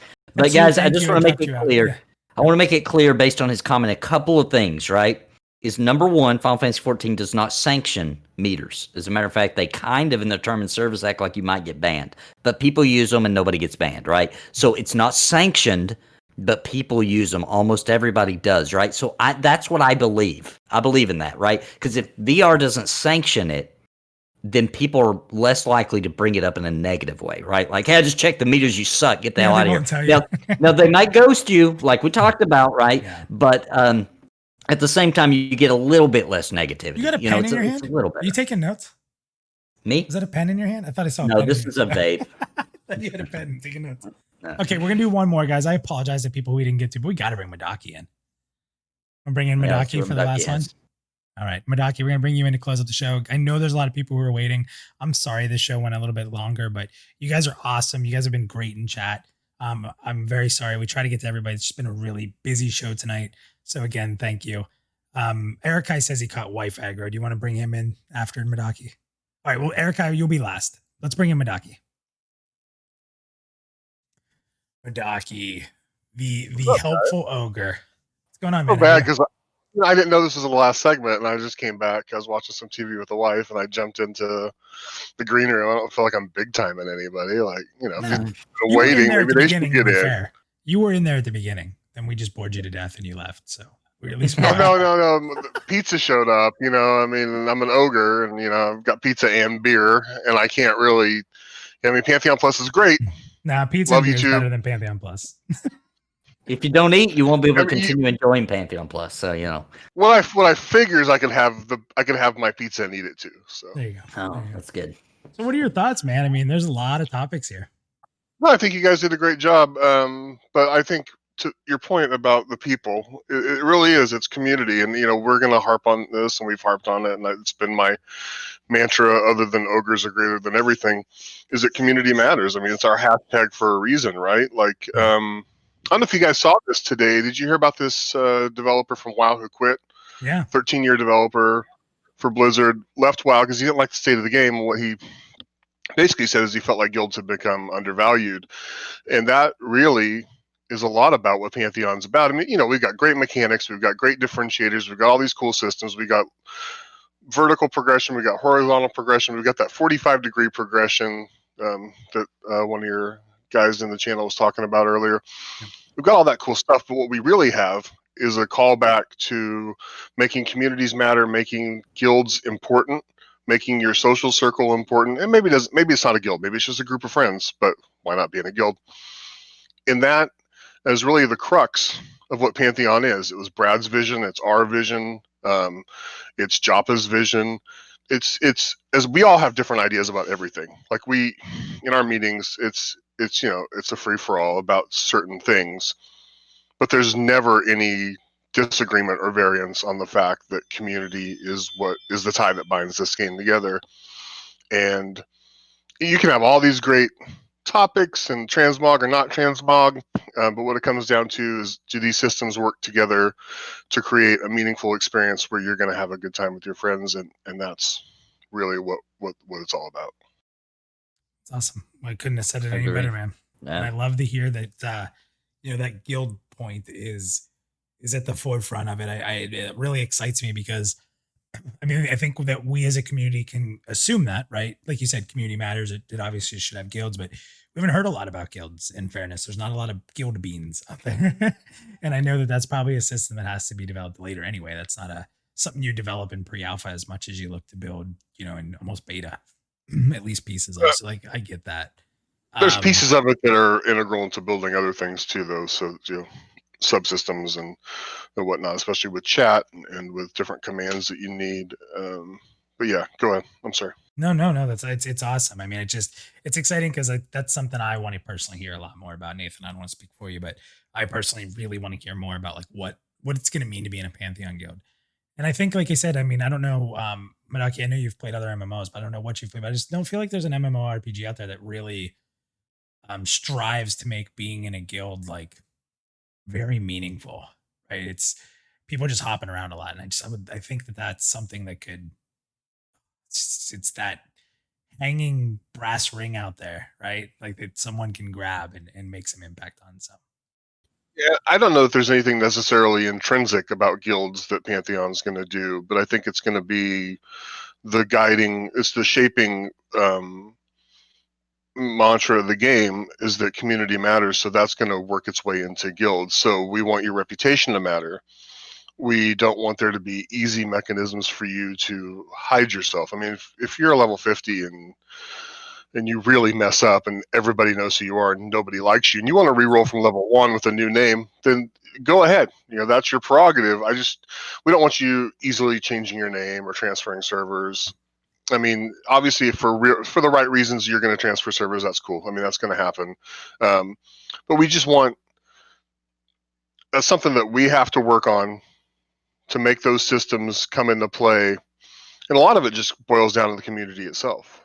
And we're talking about LFG systems and quickly forming groups that are ephemeral, and they're just as quick as they're put together, they're gone once you've achieved your goal. Like, that's not a good time. But the basic systems of the game and how the game is structured is going to dictate that. So it's going to be organic. So if basic combat or basic gameplay or your goal isn't quickly achieved, it doesn't matter how you put your group together. You're going to be together for a little while if you want to get the goal accomplished, right? So I think there's kind of a meta to it, if you understand what I'm saying. Like, there's we've got this larger scope that we're looking at, and that scope is that community matters, and it factors into everything. Like Reagan's trickle down economics, like it starts up here and it moves into every facet of the game. Great point. That's a great point. Yeah, it is. Thank you for sharing that, man. That's awesome. You're like the wisest ogre ever. Well, when I role play my ogre, I am actually incredible intelligence, which makes me an enemy to most ogres because they don't understand me and they think I'm uppity. But so when you make my puppet, he's got to be a big brained ogre. Gotcha. I got you on that Got one. him on that. All Nathan? right, cool. Yeah. All right, Madaki, thanks, man. Awesome stuff. Yeah, guys. Team minus, by the way. Don't forget you're on my team. We drafted you. Yeah, but aren't you a Duke fan? Aren't you a Duke fan? No. I'm not a college fan. I'm a Dallas Cowboys fan. Was it maybe that was what you were wearing? Was a hat that had like a D on it? The I D, thought that's maybe that was the for Dallas Duke. hat. That's the Tony Romo Dallas Cowboys hat. Yeah. Don't worry, I'm not into Duke. I'm okay with that. I was worried that you were a Duke fan and I got drafted by a Duke fan. I just wouldn't be able to. Yeah, no, I just like the worst team. I wouldn't be able to get down with that. No, but our team minus was statistically the best. Like, there's irrefutable evidence. We have data behind it. See, I mean, there's no. Nathan, you don't even know your group doesn't use meters. Like, how would you even know? Yeah, how would you even be able to tell? No, we secretly use meters, guys. Let me make this clear. I'm going to use meters. I just don't. I'll only talk about them in a positive way. Like, hey, man, I was looking at the log, the combat log, and I didn't look at that. And notice we're having some issues here. So let's figure out what's going wrong. Like let's help you get some better gear. Let's help you, whatever the case may be. So I will use them. I'll just pretend like I'm getting my information from the combat log. So you're minus your anti-meters. And see, I missed this part. And Nathan, you're pro meters. No, I'm super pro meters. He's super pro. Oh, pro meter. No, you're no. Oh, I think meters should be a secret, right? Like, VR doesn't sanction them, but we secretly still use them, and VR doesn't ban us for it. That's that's where I stand. But that also comes down to community. What does the community tolerate? Like, does the community tolerate guild leaders who say, if you're not pulling this number, you're out? Well, then if that guild leader no longer has any members, then they're not really much of a guild leader. Like, That's true.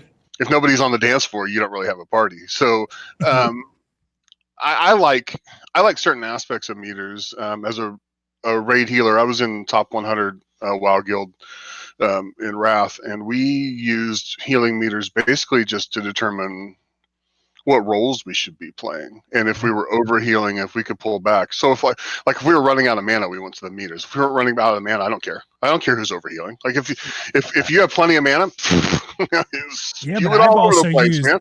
I've also used meters for the people who aren't using mana. Like, why are you ending every fight with, we go through a burn phase at the end of a fight. Why are you always at 75% mana? Like, use it. Well, maybe you just get all the innervates. I don't know.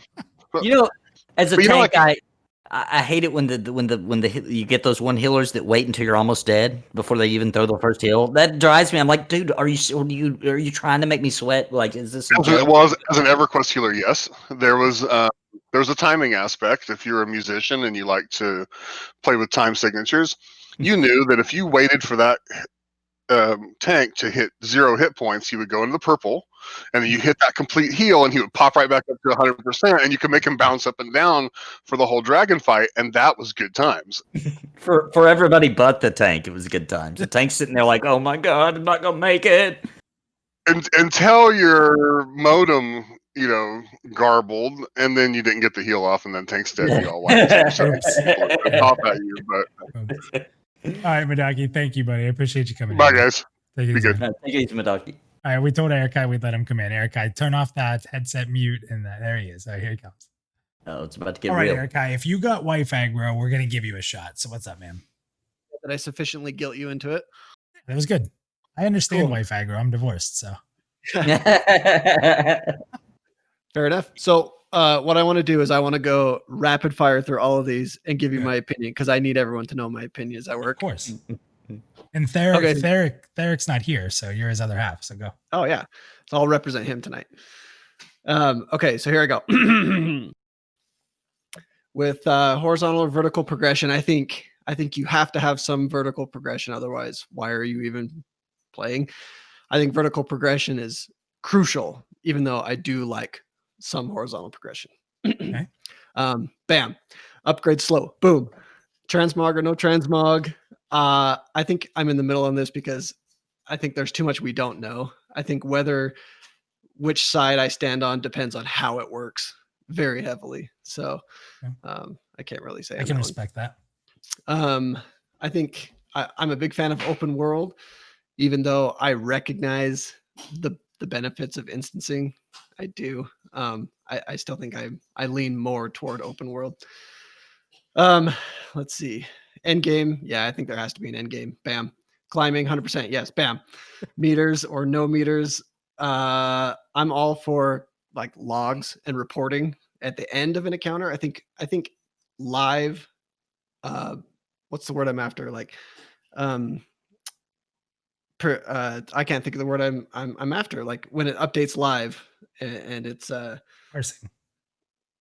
well, You no. want live like, dynamic. add-on? I think dynamic okay. is the word I'm after. If it's a dynamic meter that updates as you play, I don't like that because I feel like the focus gets too much on those meters and you kind of don't pay much attention to the world. But I'm all for parses after the fact and looking at the data and figuring out where you were on that. So that's kind of in the middle, I guess. That is good times, by the way. Going back and reviewing, that's good times. Yeah. Yeah. For immersion, I really like immersion. I think the less my game feels like a game, the better for me.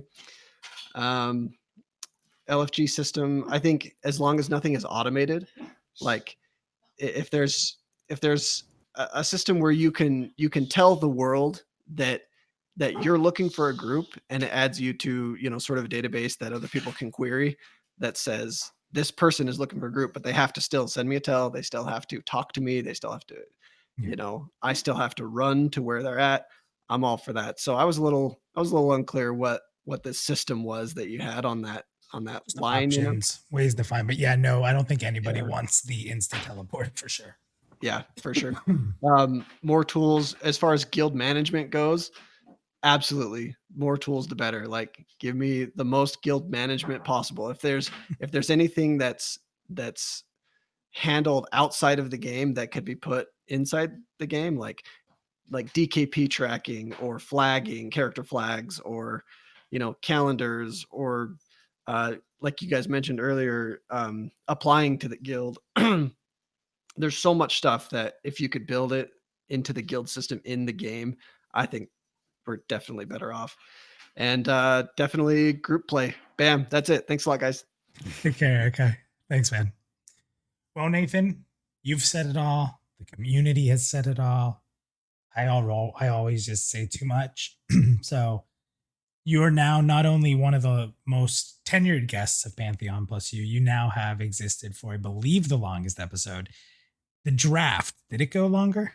That's the only one I can't remember. I don't know, man. It might have. That went for quite a while. I don't know. But anyway, thank you, Nathan. As always, man, you were awesome. And it was really fun talking through some really hot categories. Chat, you guys were awesome tonight. I think this is the best chat we've ever had. Before we go, can I reveal something? Yeah. An exclusive for your chat. Here we go. Big reveal, guys. Big reveal, guys. So I'm not going to tell you what it's for, right? But hang on a second. I got to go get it. I wasn't prepared. Give me 1 second. I just think you guys will really enjoy this. Give me 1 second. Oh, boy. He has to go get it. Here we go, everybody. Oh, boy. Here we go. Is everybody ready for what we're going to see? Should I do something to make his window bigger here, guys? Should I? Beer hat. People are taking guesses. Be afraid. Puppet reveal. Loxless says, yeah. All right, hold on. Let me see. Let me do this. It's going to break my feed. Let's go ahead into the camera feeds. All right, hold on, Nathan. We're going to make yours bigger. All right. So we're going to make your window bigger, Nathan. All right. Oh, it's behind other stuff, but All right, you guys ready for this? hold on. I want to introduce you. Hold on, not yet. I'm going to move All right, you all all the right. way up. I'm putting your window over top. I'm breaking my entire. There we go. All right, your All window's right, on guys. top. All right, what's going on here? This is a halfling rogue named Minus. Minus. I thought it would have a different name. Oh No, no. crap! I went. I switched off. You turned it off. There it There is. is Minus, the halfling rogue. So there you go. And he's not done. He doesn't have a tongue. He needs his little black throat thing, and a few more details. But here's the halfling rogue Minus, never been seen before. So there's your exclusive. And he does. It's part of my big project that I've been working on. So Oh boy. Awesome stuff. Nathan, you're the man. Never thought I'd have a puppet. Never. Yeah, I the mean, pup- that's something I can really say. Like people ever think that I'm just BSing. I can honestly say I never thought I'd have a puppet. Yeah, it is a weird thing. How, nobody ever wakes up and they're like, I hope one day somebody makes a puppet of me. Oh man. Well, Nathan, you are the best. Thank you again, buddy. And Yeah, thanks thank for you having guys. I me, know guys. it's a little longer. We don't want to do this to you to make you have to stay or make you feel like you're forced to stay, but you guys are awesome. It was a great chat tonight. Thank you, everybody. Everyone have a good night. As always, onward and upward, as Joppa would say, right? Till next time, Onward and everybody. upward. Take care.